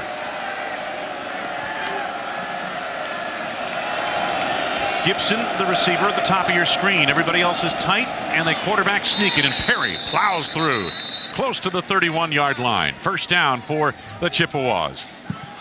Boy, I like what Mike DeBoard is doing here with this drive. Not trying to do anything fancy. He put the onus on his offensive line to begin with. They got some much-needed yardage early, got some breathing room, and he's staying in the rhythm of what he has confidence his offense can do, not asking Jeff Perry to do a lot. Jackson gets the call. McClintock delivers the blow. Gain of about 3, maybe 4 yards to the 27-yard line of Michigan. Well, here's where I would expect Michigan defensively to start mixing things up. They're going to have to start coming with some extra people because Central Michigan is controlling the line of scrimmage on this drive. They're going to have to fill some of those gaps with some linebackers, maybe a safety or 2. Jackson, 99 yards on 17 carries. Replaced by Lawhorn in the offensive backfield. Keenan Lawhorn, the lone back. Lawhorn gets the call. Slips through. Great quickness. And beats another tackler to the end zone for the touchdown.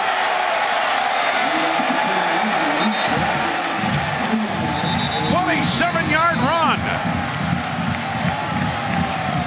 Boyd Carr told us yesterday he was not real happy with the tackling last year at certain instances, and his defense missed a number of opportunities here to tackle Lawhorn. There you see 3rd, 4th, even a 5th missed tackle. Lawhorn, an excellent run, gets the ball into the end zone, and we have an injured Wolverine down on the field. Larry Harrison is the injured Wolverine. My goodness. And the official, when that play was over, quickly signaled the Michigan personnel to come out onto the field. And again, we won't even speculate. It's some kind of a leg injury, it looks like. But Central Michigan is finally on the board. Boy, what a great drive. Starting at their own 9-yard line with poor field position. They really did a nice job. Their offensive line opening up holes in their backs, whether it was Jackson early or Lawhorn to finish it, had plenty of room to run through. So again, the injured Michigan player, Larry Harrison, helped off the field. He's a redshirt freshman out of Detroit, playing in his first collegiate game.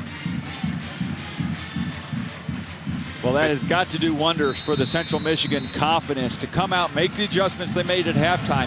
Know they had their opportunities in the first half, turned it over twice, but now to come out and finally finish a drive and get the ball in the end zone. Mike, Grzywolski. And it's no good. Oh, it's good. I beg your pardon. Blocked. It looked like it was blocked. I thought it was going to be missed, but it made it through the uprights despite being deflected. Meanwhile, the run by Keenan Lawhorn, the senior from Miami, gets Central Michigan on the board.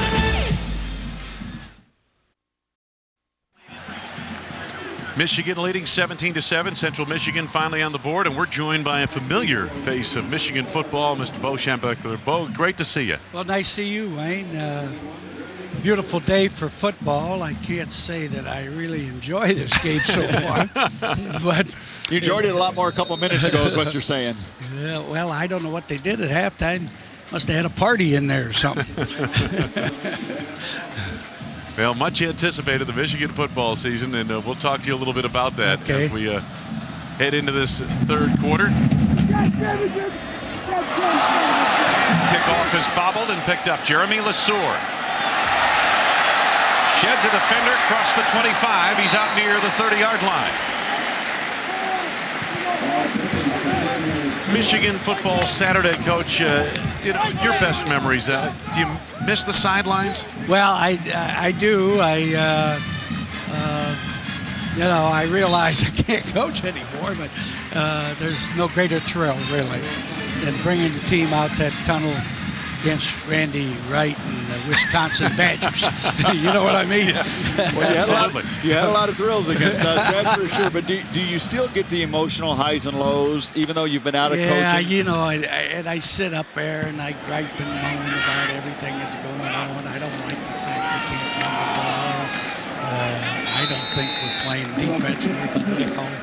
And, I've heard all these things about what a great team we're going to be and win the national championship and everything. And I said before the game, I said, I hate to hear people talk like that because we haven't done a thing yet. And there's some things that we haven't proven. We haven't proven that we can stop the run, and we haven't proven that we can run the football. Second down here for Michigan. Chris Perry leaps the line. First down across the 45. But, Bo, you go back to how the game has changed over the last 15 years, 20 years. It still comes down to running the football and stopping the run when it's all said and done, doesn't it? Well, I still feel that way. I may be old-fashioned, but I still say that the teams that have the ability to line up there, knock somebody off the line of scrimmage, and that tackle well. Now, the defense here is not tackling well. First down for Michigan. It's Calvin Bell in motion. On the slant, good, well-timed hit in the secondary, broke that play up. That was an excellent play by that corner. Excellent. Yeah, I still think you got to block and tackle. Bo, we did a feature at halftime on a guy that I'm sure you're very familiar with, Bob Buford, the late great announcer of the Michigan Wolverines. Give us a memory or two of yours. Well, he's the wildest guy that ever broadcast, I think. I used to have a lot of fun with him because every time we taped the show, I told him everybody was hurt, and we're going to have a tough time winning the game. Now there's a running play. You see that? Chris Perry. Excuse me, I got Chris Perry on the pickup there to a first down. Take a look at that running play again, Coach. Tell us what you see. Well, they got some people out in front of this. This is a wide play. You see these two big guys coming out here. Those are 300-pounders. And that looks good. So, Coach, you mean to tell me that you used to tell Bob Buford that everybody was injured? Everybody's hurt. We don't have a chance in this game. And Buford said, oh my goodness. So you were one of the coaches that media people didn't like because you never shot straight with us. That's right. That's right. So you were the one who started this deception of the media by head football coaches. Here comes Underwood. I don't think so. No, I got a feeling it began a little before you with Woody Hayes, maybe. Oh, yeah. Hey, I was easy to deal with compared to Woody. Oh, my. Coach, give me your quick impression. You see Braylon Edwards out there, the marquee guy on offense. He's wearing a familiar number 1. You had Anthony Carter. Tell me a little bit about the two of them. Anthony Carter would not have dropped that pass for a touchdown. Now this youngster has got to concentrate on the ball. He drops the easy ones and makes spectacular catches. It's just a matter of concentration. He has enormous talent. His daddy was an excellent football player for me. Played running back and fullback and was an excellent player. Braylon Edwards will be a good player. He still has some maturing to do. We had a chance to talk to him yesterday, and seems like a wonderful young man, very polished and very much like his father, what I remember. Right, his father was a class guy and a good player. Bo, let me ask you about Chris Perry. He's going to be the lead back here for the Wolverines this season. Your impressions of him? I like him. I think he's got better speed than people think he has. I noticed early in the first half, he made some exceptionally nice cuts in the secondary, cuts that I hadn't seen him make before. And so I think he's going to have a great year. I think if we can get blocking, if we can come off the ball and block and open up some holes and get Perry up in there, he's going to have a great year. Lloyd Carr has said a number of times this year that this is a Michigan line, a big, strong, physical. This is a Bo Schembechler kind of line. That's got to make you feel good. Well, it does, except I don't want him in a two-point stance. get those big guys down in the three-point stance and have them coming off and knocking those guys back. Wayne, the coach always has to criticize something, isn't it? I'm not criticizing. I'm just saying that's a touchdown. Chris Perry. Unless I missed my guess. And I did. I don't think touchdown. he did. Oh, he did. I guess he made it. Yeah. He caught the pylon on your coach. That's why I don't broadcast. Well, you still got the eye whether you're on the sideline or in the box, Coach. Well, it's. I think Michigan will have a good team, but whether you can. Watch this again, Coach. This is some of what you were talking about a moment ago. Well, you talked about his ability. See that cut? Now, and then as he turned the corner there, he's got good speed. He got her in there. Yeah, that's good. That was well done. We commented earlier, for as big as he is, he really has excellent feet, doesn't he? Yes. Now, I don't think that he's quite as big as he was a year ago. I think he's around 218, something like that. And that's big enough because he can run with enough power, and his speed is excellent. He's going to be a wonderful back. Coach, thank you so much. Hey, nice to see you guys, and good luck to you. Hope we see you back here.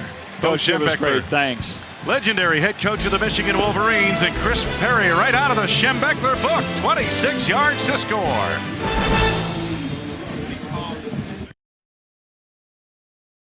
Andy Wright, Beth Mowens, welcome back to Michigan, where the 7th-ranked Wolverines lead it 24-7. There's the latest scoring drive. Boy, another outstanding drive by that offensive line, and Chris Perry, 53 of the 70 yards. Chris Perry on the ground. Harper told to stay there with it. Hillary, the linebacker, came over and said, "Don't come out of there, son." Let's get back to Mike Gleason to the Big Ten studio for an update. Mike? Well, Wayne, the Wisconsin Badgers in Morgantown, tough place to go. Quincy Wilson with his second touchdown right now, 17-7. West Virginia on top. Quincy Wilson, 19 carries, 85 yards, and a couple of scores. And Indiana at UConn, well, the Huskies on top of the Hoosiers, 24-3. Wayne, let's go back to you. You know, we saw that Quincy Wilson in the bowl game, Continental Tire Bowl down at Charlotte. I was very impressed with him last December. That West Virginia team struggled early last year. Then they got on a run, and they looked like, at least early, they're continuing that momentum they built last year. He's the son of the former Bears linebacker Otis Wilson on the Super Bowl championship team. You know, I knew you'd bring that up. At some point, I knew you'd have to mention that. I would think Otis Wilson brought you down a time or two. Oh, a game. That was Terrence Jackson, who is now up at 100 yards rushing today on the carry.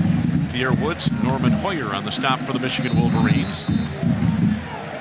Michigan in front comfortably. They've never really been threatened here today, but Lloyd Carr will still have plenty to coach on this week in practice. Perry setting up a screen. Good patience by the quarterback. Nice tackle breaking by Keenan Lawhorn, the senior from Miami, who scored the only touchdown of the game for Central Michigan, and Jacob Stewart brought him down. Well, Wayne, you look at the scores, 24-7, and you're right, Lloyd Carr will have plenty of things to talk about, but Mike DeVord has got to be happy with the way his offense has come out and played this second half. They're playing with determination. They're running hard. They're breaking tackles. They're sustaining blocks.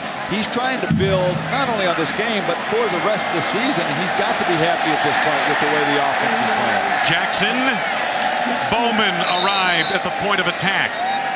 Virtually no gain. Randy, Mike DeBoer in this situation that he's in at Central Michigan wants to bring a team in here. It's good for the school. It's good for the financial aspect of the whole program. It's good for the kids he's trying to recruit. We play at Michigan Stadium. We play a big schedule. But what you don't want to do, you don't want to come out scarred with injuries, or even worse, scarred mentally in a game like this. Well, you can get over the mental scars a lot quicker than you can the injuries, and he's got to make sure that he doesn't get his players hurt, at least to get into that depth where it affects you and what their real objective is, and that is a MAC Conference Championship. Well, that's what it's all about as far as they're concerned, and this is a game that'll get them closer to that goal in terms of preparation for the season, for the MAC season. Well, being competitive in this game will earn them some respect throughout the area. It'll also build their confidence with what they can do when they now face a Northern Illinois or a Marshall or somebody like that. CMU is 4 of 10 on third downs. Long throw to the sidelines. Nice move there, but out of bounds, I believe, short of the first down is Justin Harper. The man who got there first was Marcus Curry. He missed the tackle, and then Stewart escorted him to the chalk marks in front of the Wolverine bench. Well, as you said, missed tackle again. Perry does a nice job of getting the ball out to Harper quickly and lets Harper catch that and turn up the field, break that tackle, and get that ball very close to what would be a first down. Punting unit coming on for Central Michigan. Brian Brandt, a senior from Wausau, Wisconsin. His 4th year as the school's punter. Averaging 45 yards with a long of 53 today. Marcus Curry back deep. Angles it toward the near side. Curry makes the catch at the 4. Gets across the 10, not much farther. So Michigan will start deep in its own territory on this next drive. Eddie Hillary and Dave Condeni made the stop. They're enjoying it so far here in the Big House.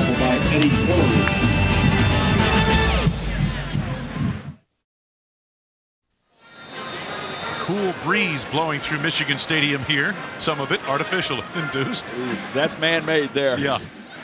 Here's Navarre, that quick toss to the flank. Calvin Bell escorted out of bounds by Marlon Maxwell near the 19-yard line to the far side. Well, Mike DeBoer, who was in his 4th year as head coach at Central Michigan, trying to turn things around there, coached here at Michigan under Lloyd Carr. Matter of fact, he and Lloyd were assistants on the staff. Gary Moeller was the head coach at the time, and they used to drive back and forth to work together. They lived about in the same area. 2nd down for Michigan.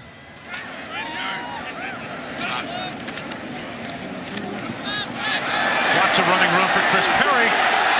Look out! Tripped up across the 50-yard line. Touchdown saving tackle made by James King. First down Michigan at the Chippewa 48. 33 yards of the game. Well, you heard Mo Schembechler earlier tell us that Chris Perry's a little smaller than he was last year, and that has made him quicker, and he has broken off some huge runs. You see the speed right there, just barely gets tripped up by James King, saving the touchdown, but I have really been impressed with his explosiveness, the way he's been able to get through that line. And an injured Chippewa down on the field. Hard to see the number at the moment as they had administered to him at the 41-yard line.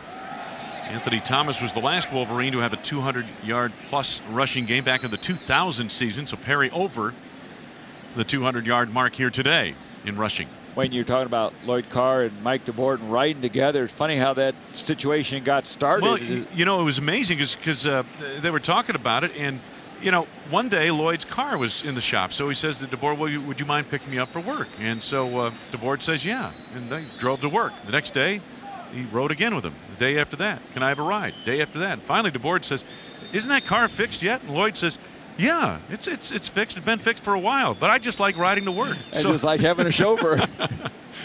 And so what happened was that Lloyd would make the coffee, and they'd share a coffee on the way into work. And the only complaint Lloyd Carr had was that, DeBoer's choice of music. He had to get used to that. He didn't stipulate what kind of music it was, and he alleged that it was, maybe out there a little bit. Something other than what his tastes would be. James King, the safety who has played a big ball game here today, being helped off the field. He has been a stalwart. Hopefully he'll be all right. Looks like he's heading off pretty much under his own power. As you get a look at Lloyd Carr, there is James King. Well, it's interesting. Mike DeBoer said it took a lot of convincing on Lloyd Carr's part, on Mike DeBoer's part of Lloyd, to play this game, because Lloyd didn't want to have somebody lose. He's such good friends with Mike DeBoer that he didn't want to have a loser come out of this. And finally, DeBoer said, hey, it's really Central Michigan against Michigan. And that kind of sold Carr on the fact that, okay, we'll play the game. And they're very close. The last time they spoke was back in July when they were together on a little family one-day trip with their wives. They haven't talked since. They'll talk right away after this game today. First down, Michigan. Navarre, deep drop. Braylon Edwards wide open. Touchdown, Michigan. 48 yards.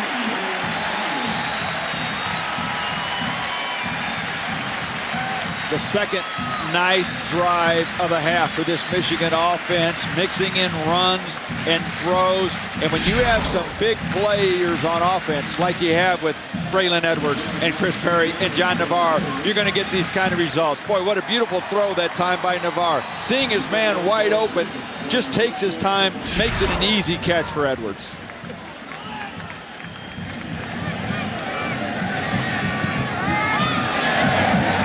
Point is through the uprights, and it is good. Garrett Rivas, the true freshman out of Tampa, Florida, with that extra point. Braylon Edwards, the 4 receptions, 2 touchdowns.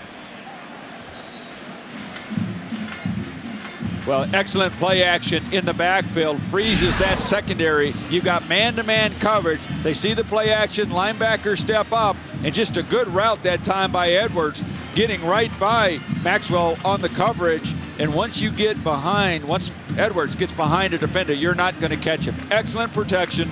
And again, just a beautiful throw that time by Navarre. He's got such a strong arm. Sometimes he doesn't get credit enough for the touch he puts on some of those balls. And we've seen the other touchdown pass to Edwards, as well as this one, a beautifully thrown touch pass. Navarre now 15 of 27, 202 yards, 2 touchdowns, 1 interception. Braylon had a drop of another pass that might have gone for a touchdown, but that seems like a distant memory when you look at the numbers he's put on the board. Well, he's made up for it a little bit today. Yes, he has. They still, though, need another receiver to step up. I don't think Braylon Edwards is going to be able to carry them the whole season without somebody else stepping up. Justin Harper. Brought down by Nienberg, the kicker. My goodness. SBC College Football Saturday. Get up to speed on the latest stats, chats, scores, and more with SBC Yahoo DSL.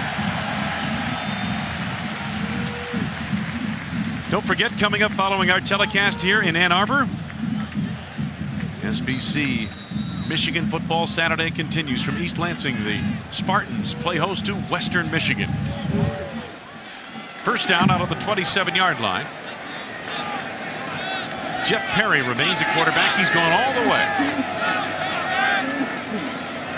Short drop and a quick toss. Out the tight end, Torrey Humphrey. They like their tight ends. We saw Joe Staley earlier in this third quarter make a nice reception. And Torrey Humphrey's had a couple of catches here today. Reed and Sewell on this tackle. Well, this style of offense, your tight end is going to have to be a big target in the passing game. And Humphrey, as you said, we've seen make a couple of catches, but they really feel they have a steal of a recruit in this Joe Staley. He's just a freshman, and they say he's got the best speed of the group. Yep. They'd have no problem putting him out in the slot. Jackson plowing, still fighting, got the first down up to the 40-yard line. Wayne, I think this is a crucial time in the game for Jeff Perry. You're down 31-7. You've got to start building on just plays, making your reads, going through your checks, doing the things that you need to do. Don't try and force things. He's going to have to be solid throughout the course of this season for the Chippewas to have a successful year. And this is where it starts. He's got to make sure he keeps his head focused in the game, what the big picture is. Perry pump faked it once, threw it late, knocked away, incomplete. Tell you, if he turned quicker, Jacob Stewart had an interception on the play out near the 50-yard line. We talked to Jeff Perry yesterday and talked about, you're from California. You're not really a Michigan guy. You haven't ever taken a snap before. Are you caught up in the Michigan mystique? You're coming in and playing in the stadium. He said, no, not really. He didn't grow up with it. But you ask him who his favorite player is? Tom Brady. But is it the Tom Brady who quarterbacked Michigan or the one who quarterbacked the New England Patriots? I'll tell you what I mean in a minute. Second down from the 40. Jackson, little stutter step is gobbled up. Gabe Watson made the tackle. Randy, the point I'm making is this. They're one and the same, obviously. Tom Brady went from Michigan and on to the New England Patriots, led the Patriots to a Super Bowl. But I wonder if Jeff Perry remembers the Michigan Tom Brady or if he is responding to the Tom Brady he sees in the NFL today. Well, if he has the success of either one of those Tom Bradys, he's going to be awfully happy. Third down and about 12.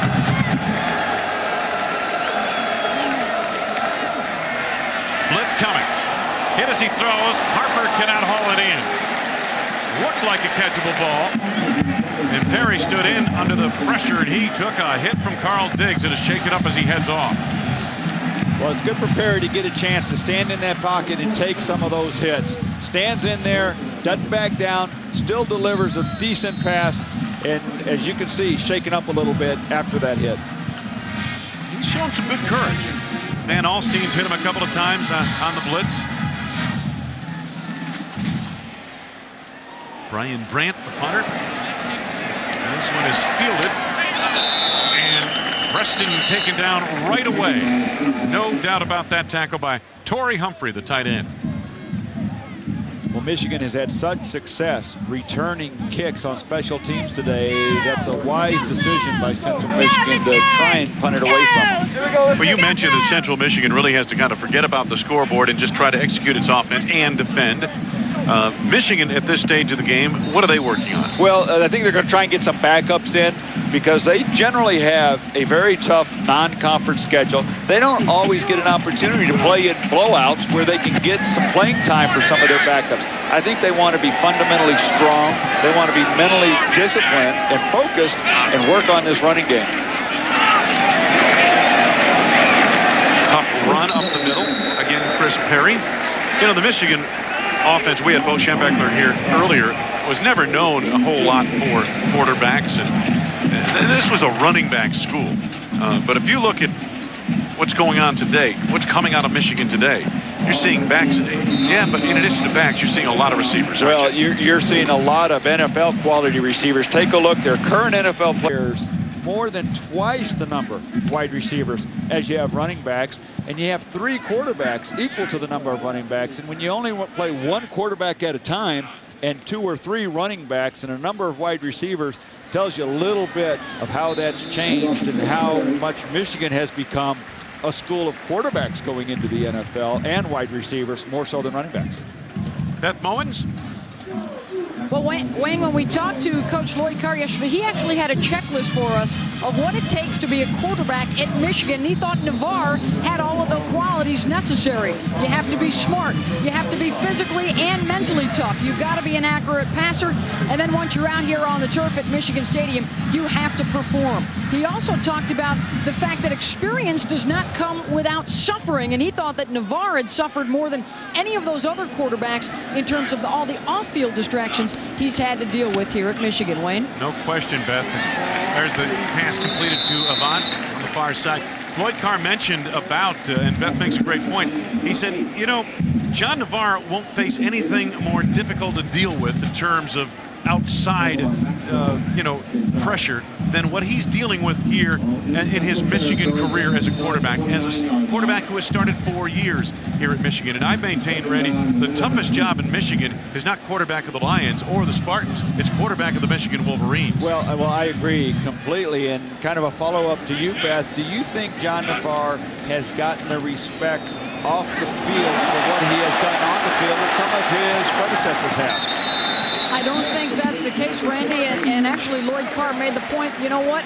Michigan fans want one thing. They want championships out of their quarterbacks, whether it's the Big Ten variety and certainly the national championship variety. That is the meter for success of quarterbacks here at Michigan, and he thinks until John gets one of those, he probably will not be mentioned in the same breath with some of those guys that have come before him. I can draw some comparisons with the John Navarre as with the Chris Sims down in Texas. Chris Sims, until he beat Oklahoma, which he never didn't get that respect. And I think until John Navarre beats Ohio State, that's always going to be a big question mark.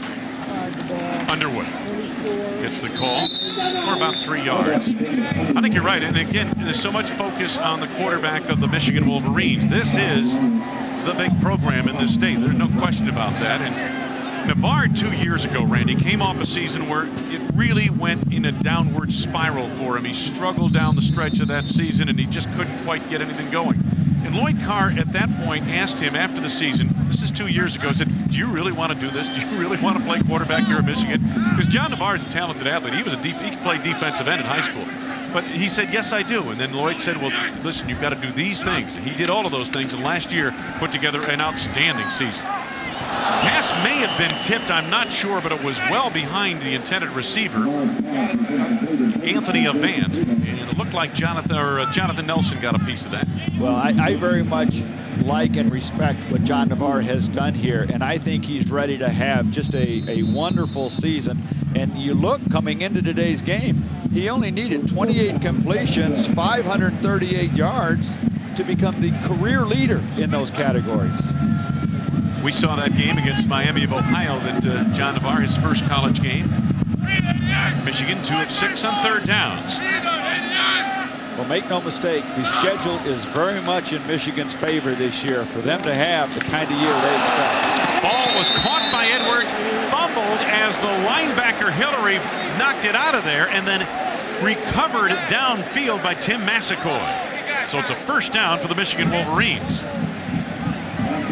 Nice pitch and catch, but again, I'm impressed with the Central Michigan defense not giving up. You don't see a lot of missed tackles.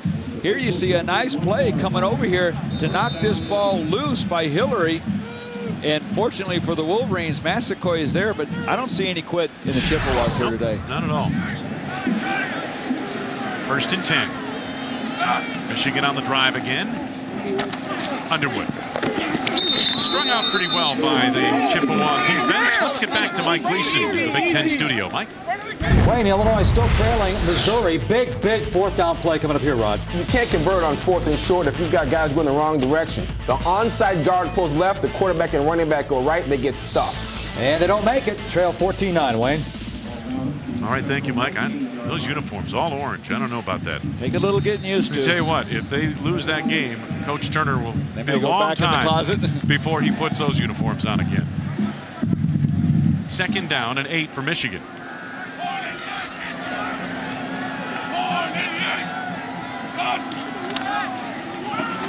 Chris Perry taken down to the point of attack. James King, good to see him back in there at the safety spot. He was shaken up earlier. We are winding down the third quarter.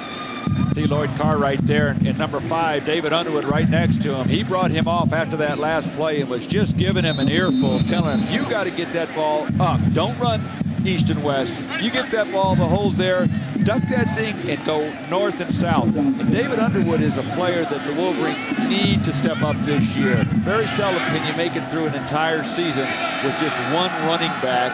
And he is the guy that's got to be the number 2 guy. Avant, nice pattern, good throw by Navarre. First and goal at the 5-yard line. 12-yard gain of that play. We are at Michigan Stadium, the 77th season of football here in what they call the Big House. Along with Beth Mowens and Randy Wright, I'm Wayne Larrivee. Great to have you with us for the first half of our Michigan college football doubleheader as Michigan State and Western Michigan will follow us. Saw total yards there, 515 for Michigan. Very balanced. 270 on the ground, 245 in the air. Perry ushered to the chalk marks on the far side. James King came over to lend assistance to Doug Chris, who met the running back first. So Perry heads off. Over 200 yards rushing so far today. Well, already a career high, and he's going to have to be handing out a lot of pats on the back to that offensive line because a lot of those yards have come because of huge, huge holes. 22 carries, 232 yards.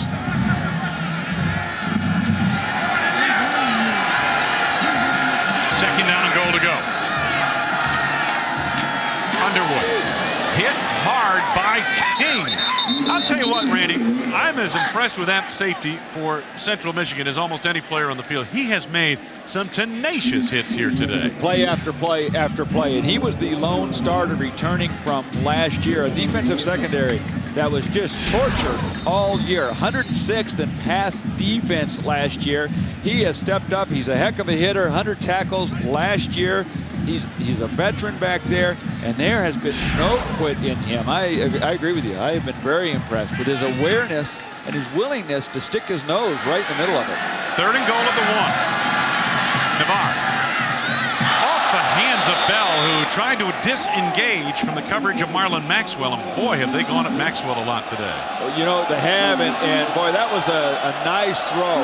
That's a stop route where you make the defender think you're running a little fade, but the receiver stops, comes right back, and the quarterback throws the ball on the line, and it's a tough catch, but it's designed to be that way, and you got to come down with that ball. Michigan going for it on fourth down at the 1-yard line of Central Michigan. Well, Underwood, the long setback. This is an attitude play. Yep. They struggled last year. This is attitude here. Underwood. Touchdown. Looked like kind of a sloppy handoff between quarterback and running back, but nonetheless the line had plowed people away. And Underwood scores from a yard away.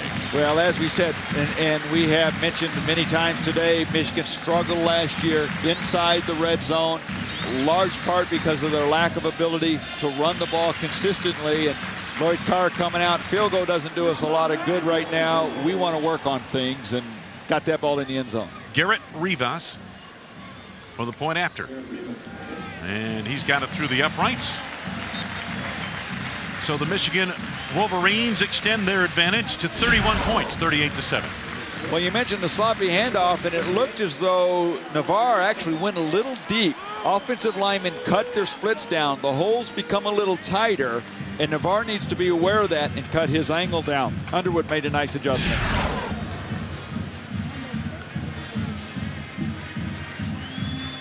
So Michigan revving up its season here, leading at 38-7 over Central Michigan. John Navarre, the quarterback, has had an outstanding game again here today throwing the football. And you know, Randy, the throw he makes, you've told me many times, the toughest throw is that long, deep out pattern, not the rainbow lollipop down the middle or even down the sidelines, but the long out throw from one side of the field to the other. And that throw is tougher in college than in the NFL because the hash marks are wider in college, so you have to throw the ball farther. Exactly.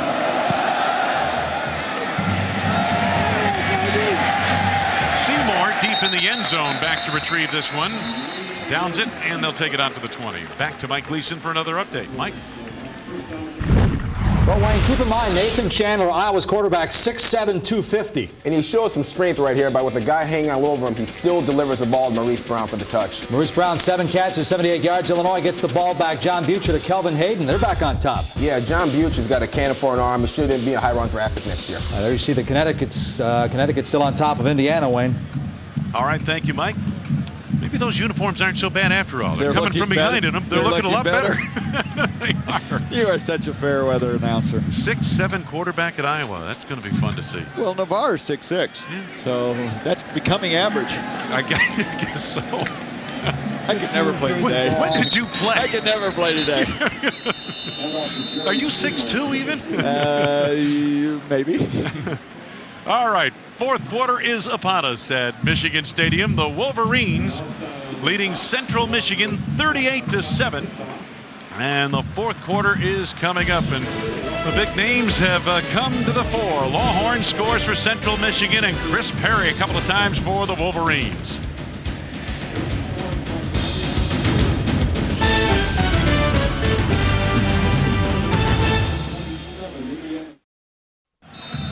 Welcome back to Michigan Stadium. Michigan in control, 7th-ranked team in the nation. Central Michigan resumes offensively. Second down. Seymour. Couple of tackles, he slipped. Slipped through him. Bam Bam Seymour out near the midfield marker. How about that little running back? Let's take a look at the Subway Gridiron Giveaway Game Summary. Upsize your fresh value meal and win Subway. Eat fresh, win big. Chris Perry winning today, 232 yards. The all-time record in a single game is 347 by Ron Johnson in 1968 against Michigan. The bar good numbers. Remember, he had at least 4 drops by his receivers. First down. Seymour again.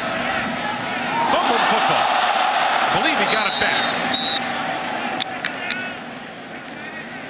You know, in watching that play, Randy, you get an idea of what it's like for a defender to try to, number one, locate this little guy, and number two, get a glove on him and wrap him up. It's not easy. He's so quick, and he can break through most arm tackles. And as you said, he's small, so you do have a hard time seeing him back there.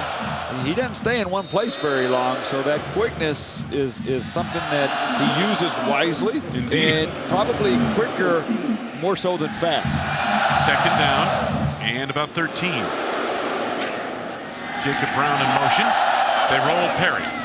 He looks the other way, trying to set up a screen to Morris, but Morris was tied up, it appeared, by the defensive end Jeremy Van Alstine.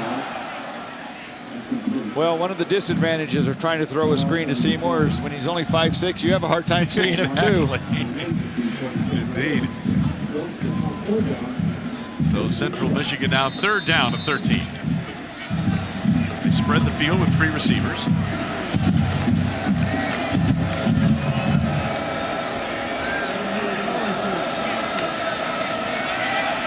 Perry. Oh, nice catch by the tight end. Torrey Humphrey, the junior out of Saginaw, Michigan. Back to Mike Gleason, the Big Ten studio. Mike? Wayne, the Badgers have come back to tie West Virginia at 17. Sorgi throws right to Lee Evans, and look at the strength to fight off a defender and catch the ball in his hands, and then the awareness to take it to the house.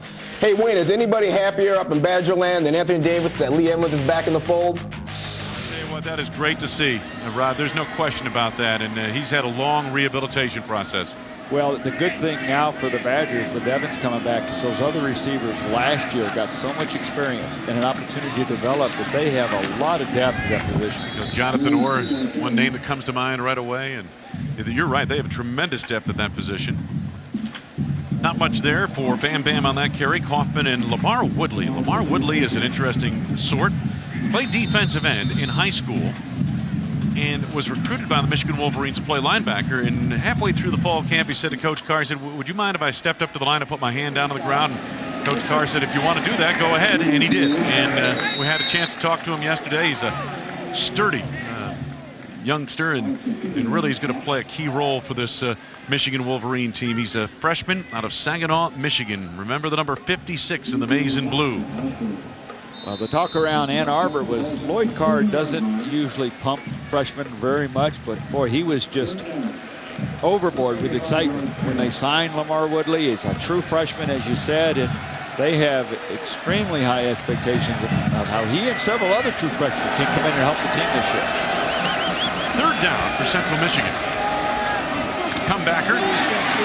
Boy, the Wolverines had it snuffed out. Justin Harper did not have a chance. Gained a yard. Grant Bowman on the defensive line, among others, had him pretty much dissected, and down he goes. Now it's fourth down, and Mike DeBoard at the Michigan 29-yard line will go for it here. This is a good call. You need to give your offense a chance to stay on the field. The game's out of reach right here. You're trying to get offensive plays. You're trying to get your quarterback some experience, and it's a good test for him. So here we go, 4th down, up 4 yards to go.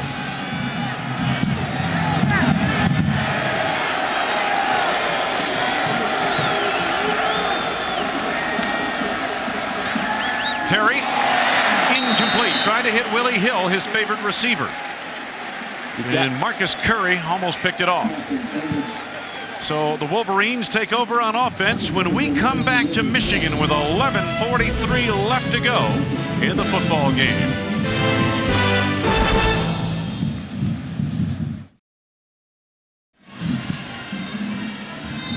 Michigan's new quarterback, Matt Gutierrez, sophomore out of Concord, California. Underwood to the outside. And again, Michigan's backs, Underwood and Perry. Good size, but also very quick feet. Gain of 6 there. James King, who's made a ton of tackles, made that one. And there's a look at Gutierrez. Moved ahead of Spencer Brenton, who's been bothered by some shoulder soreness in the fall camp. Gutierrez out of De La Salle Catholic High School. Never lost as a starter, Randy.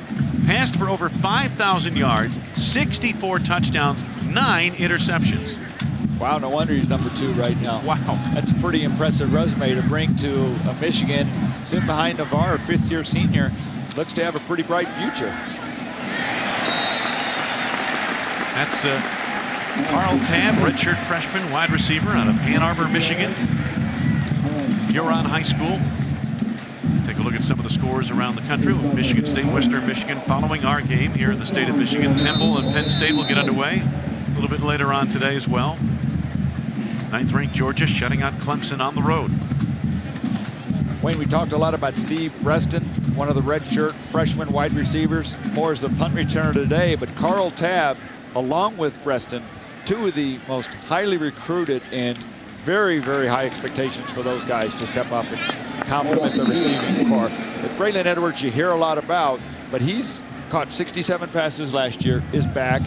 Butler, the next leading receiver returning, only has 21. So that's why Lloyd Carr, though he doesn't have a lot of catches in terms of experience, is very high on his receivers. Absolutely. There are the final numbers on John Navarre in the season opener. The 4th consecutive season opener he has started for Michigan. And won all 4. And won them. Yep. As did Rick Leach back in 75 through 78. The only 2 to start 4 of them, and both of them won all 4.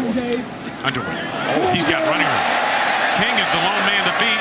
King had an angle on him and took him into the bench, and a penalty marker flies late.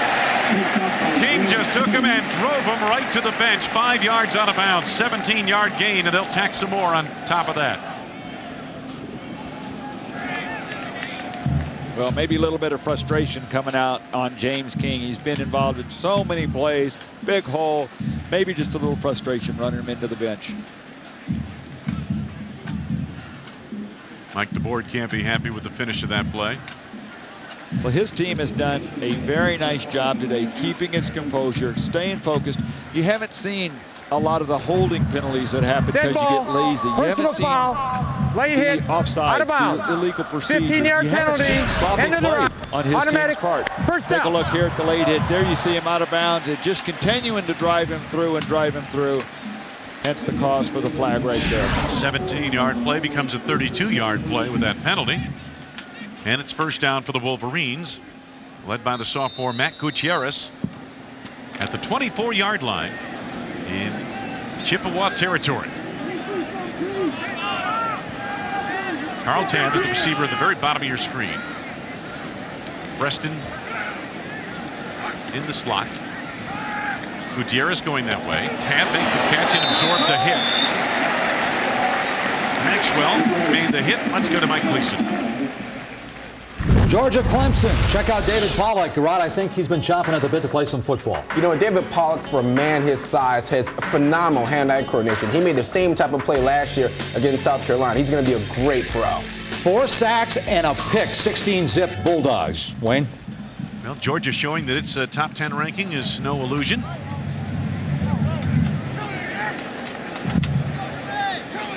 Second down for the Wolverines. That's Preston in motion. Gutierrez rolling out. Nice throw and catch. Steve Preston to the end zone, just short. Oh, I tell you, Randy, Michigan came back, and the point you made a moment ago, 16-yard gain there, came back with just 2 receivers that had caught more than 20 balls in their careers, basically. But they're so excited about this receiving core because of guys like Carl Tabb and Steve Preston right here. Well, they're doing some veteran things. Earlier you saw Tabb catch a ball and take a hit, hold on to it. Here you see Preston catching the ball, coming across the middle, not afraid to go up and reach for it, and then fight the ball, fight the defender, try to get that into the end zone. Most young receivers can catch and have speed. It's catching it in traffic, holding on to it. It's been impressive just on this drive early here. Gutierrez caps the drive with a touchdown plunge. Well, when you're 6'4" and 212, why not?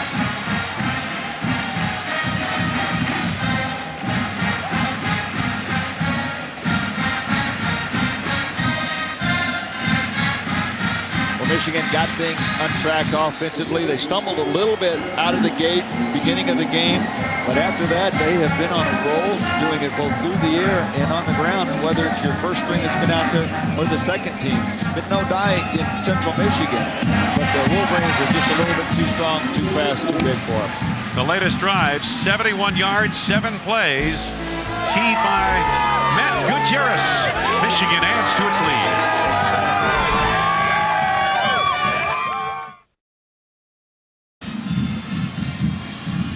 Along with Randy Wright and Beth Mowens, Wayne Larrivee back in Ann Arbor. SBC Michigan football Saturday. The Wolverines in Central Michigan kicking it off here, and will be followed by the Spartans under John L. Smith, their new head coach. Jeff Smoker reinstated the starting quarterback, taking on Western Michigan, following our telecast on many of these stations. Jerry Seymour back deep to receive the kickoff.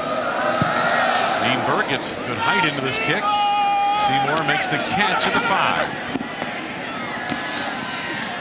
5. Seymour, good determined run out across the 15-yard or 25-yard line. Beth Bowens on the sidelines. Beth? Well, guys, the most obvious addition to Michigan Stadium and the Wolverines this year is the new field turf, and it's been unbelievable. The players can't stop saying enough about it. Today, it doesn't make as much of a deal, but guys, they talk about they can't wait till October and November when usually the field is clumps and divots and very difficult to maneuver on, and this will not be the case. This should be very nice come later in the season. Instead of a muddy track, it will be nice and dry, guys. Derek Vickers in at quarterback. Seymour driven down to the play. Yeah, Beth, that field is, look at the numbers on this, a $620,000 field, but this is not your old AstroTurf field they used to have here at Michigan that turned kind of almost a bluish green color. This feels a lot like the real thing, grass. Well, it's synthetic turf, and underneath it's a base of sand and also little pieces of crushed up rubber from apparently old sneakers and old tires. And the one downside, and unfortunately for the players, they don't have to deal with it today, it does get a lot hotter than natural grass. And Grant Bowman, I was talking to him yesterday, and he said when you're down in your stance, when you're alignment, you can actually smell the burning rubber on a hot day. And can be quite a bit of a distraction when some of this stuff gets kicked up into your face. But of course, for the defensive guys, they hope nobody's running away from and leaving this trail of black rubber being churned up behind them. Well, Beth, did Grant Bowman say that was a good thing or a bad thing? You mean to tell me you can take a deep breath down there on the field and get high? Defensive linemen like that kind of stuff. You know, they like to feel of the natural aspect. That's the one thing, they don't get their uniforms dirty anymore, and I'm sure they don't like that part about it. Can't tell who's been playing a lot. Seymour cut down. Oh, he was hit hard and he raced at the line of scrimmage. Let's go back to Mike Gleason in the Big Ten studio. Tack on some more points for the Georgia Bulldogs. David Green, 12 of 17, 202 yards passing and a touchdown. Here he gets on the board, rushing and finding the end zone. And it's 23-0, number 9, Georgia. And Wisconsin and West Virginia still deadlocked in the fourth at 17. Thank you, Mike. And Michigan has been going back and forth with Missouri. So the Big Ten schools getting it underway today. And Illinois playing at a neutral site. Of course, Wisconsin returning the favor to West Virginia after hosting the Mountaineers last year, opening the season at West Virginia today. Seymour slips a defender and then gets wrapped up close to the first down across the 45 near the 46-yard line. Curry and Stewart. You talk about Jerry Seymour there. We've called him Bam Bam, and that's kind of a self-given nickname. Yeah. When he came there, people started calling him that, and they said, well, how did you get that nickname? And nobody really knows. So you don't know if he got it earlier in high school, if somebody gave it to him and won't fess up, but all of a sudden that's what it was. Hey, how about this? He's got 64 yards and 14 carries. Not bad for a true freshman. His first game playing at Michigan Stadium. Third down. About a yard and a half to go.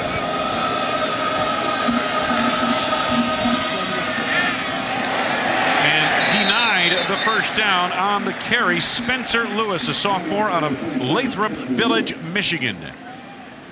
Let's see where they spot the ball, but Harris and Sorrentos team up on the stop for Michigan. I believe they're going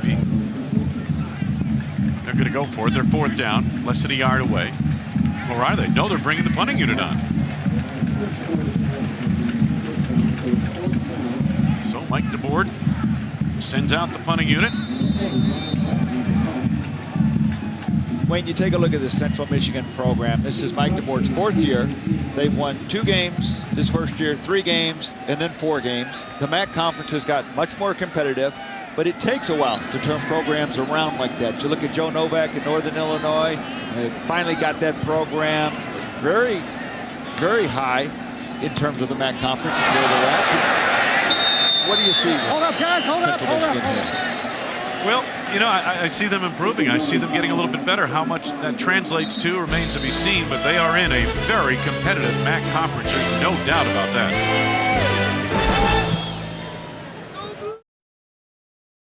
Welcome to Michigan College Football Saturday, presented by SBC. Get up to speed on the latest stats, chats, scores, and more with SBC Yahoo DSL. Start of this Michigan drive, Pierre Rembert, redshirt freshman out of Milwaukee Cudahy High School. Went to the same high school as John Navarre. Gets his first carry and picks up about 7 yards or thereabouts, across the 40 to the 42-yard line. We've seen Chris Perry, David Underwood, now Pierre Rembert. And they have another, Jerome Jackson, one of those true freshmen we talked about earlier that they were very, very high on. They're going to play 7 true freshmen, they were saying, this year. Gutierrez, handoff, and here comes the aforementioned Jerome Jackson, just short of the first down. Jackson, a true freshman out of Saginaw, Michigan. You know, when you have the kind of recruiting classes that Lloyd Carr has had in the last couple of years, you're getting top 15, top 20 players in the country. I mean, you can't help but play them early. Well, I think that's one of the reasons why, even though they don't have a lot of experience at certain positions, wide receiver, running back, they have a lot of depth, talent, because they feel very good about these guys stepping up and playing. What they've got is talent at those spots, no question.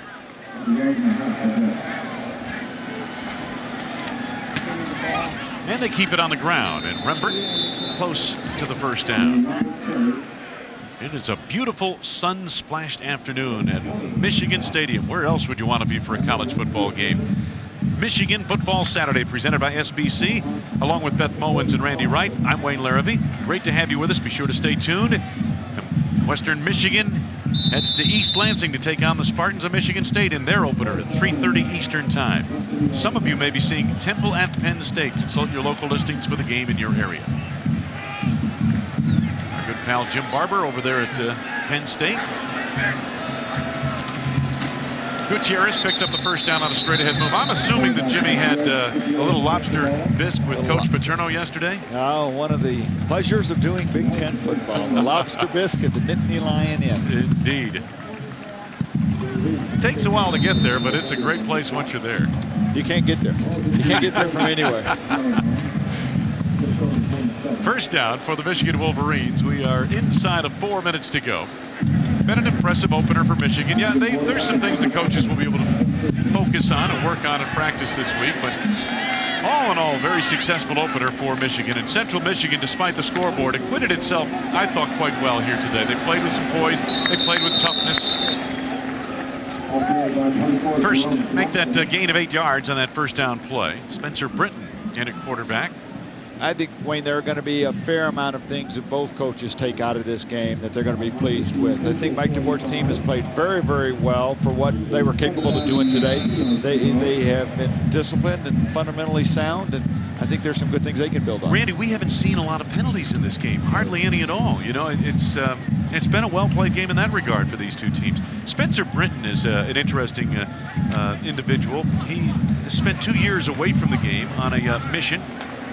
Came back. He attended San Diego State for a semester earlier in his career. Penalty make that the fumble in a crowd near the 40-yard line. That was Pierre Rembert on the carry.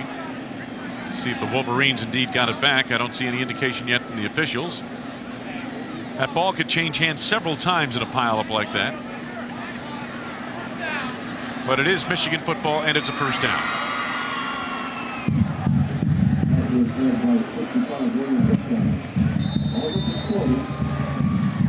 In his first game, Pierre Rembert, the redshirt freshman from Cudahy, Wisconsin.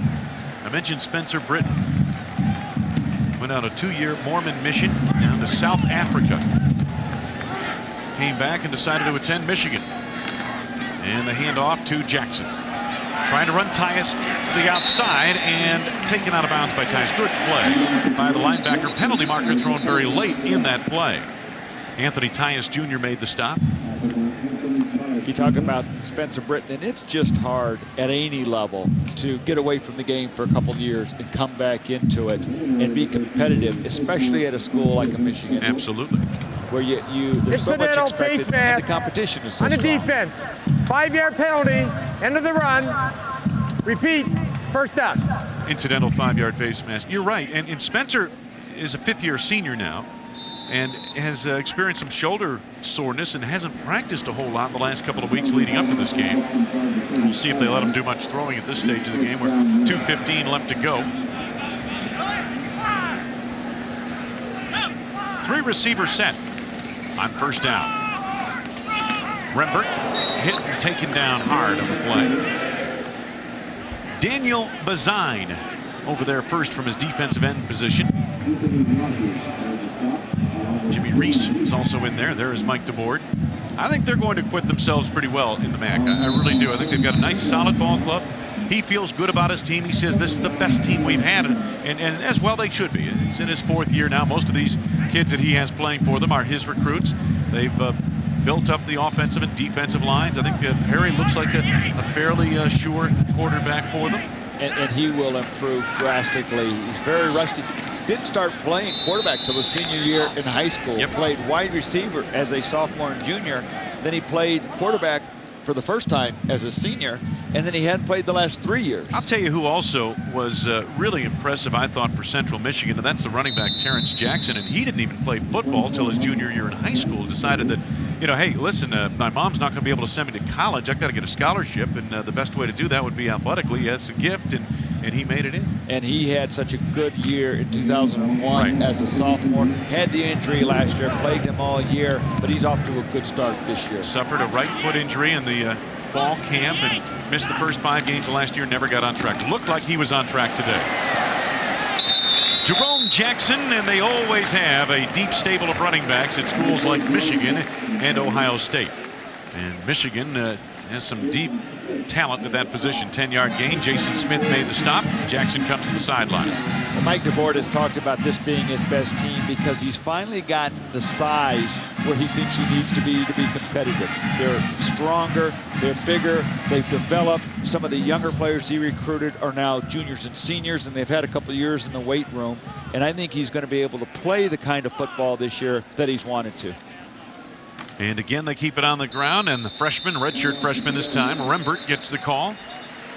Gets a couple of yards down to the 21, and that should just about do it. So the Michigan Wolverines do what they expected to do, and that is win here today in their home opener and season opener. There are the two coaches, best of friends, and now they can talk again. Mike DeBoard in red on the left. Lloyd Carr, the Michigan Wolverine head coach, on the right. Best of friends. Stand by. Mike Gleason will be joining us in the Big Ten studio on the other side of our break here, and he'll bridge the way to East Lansing.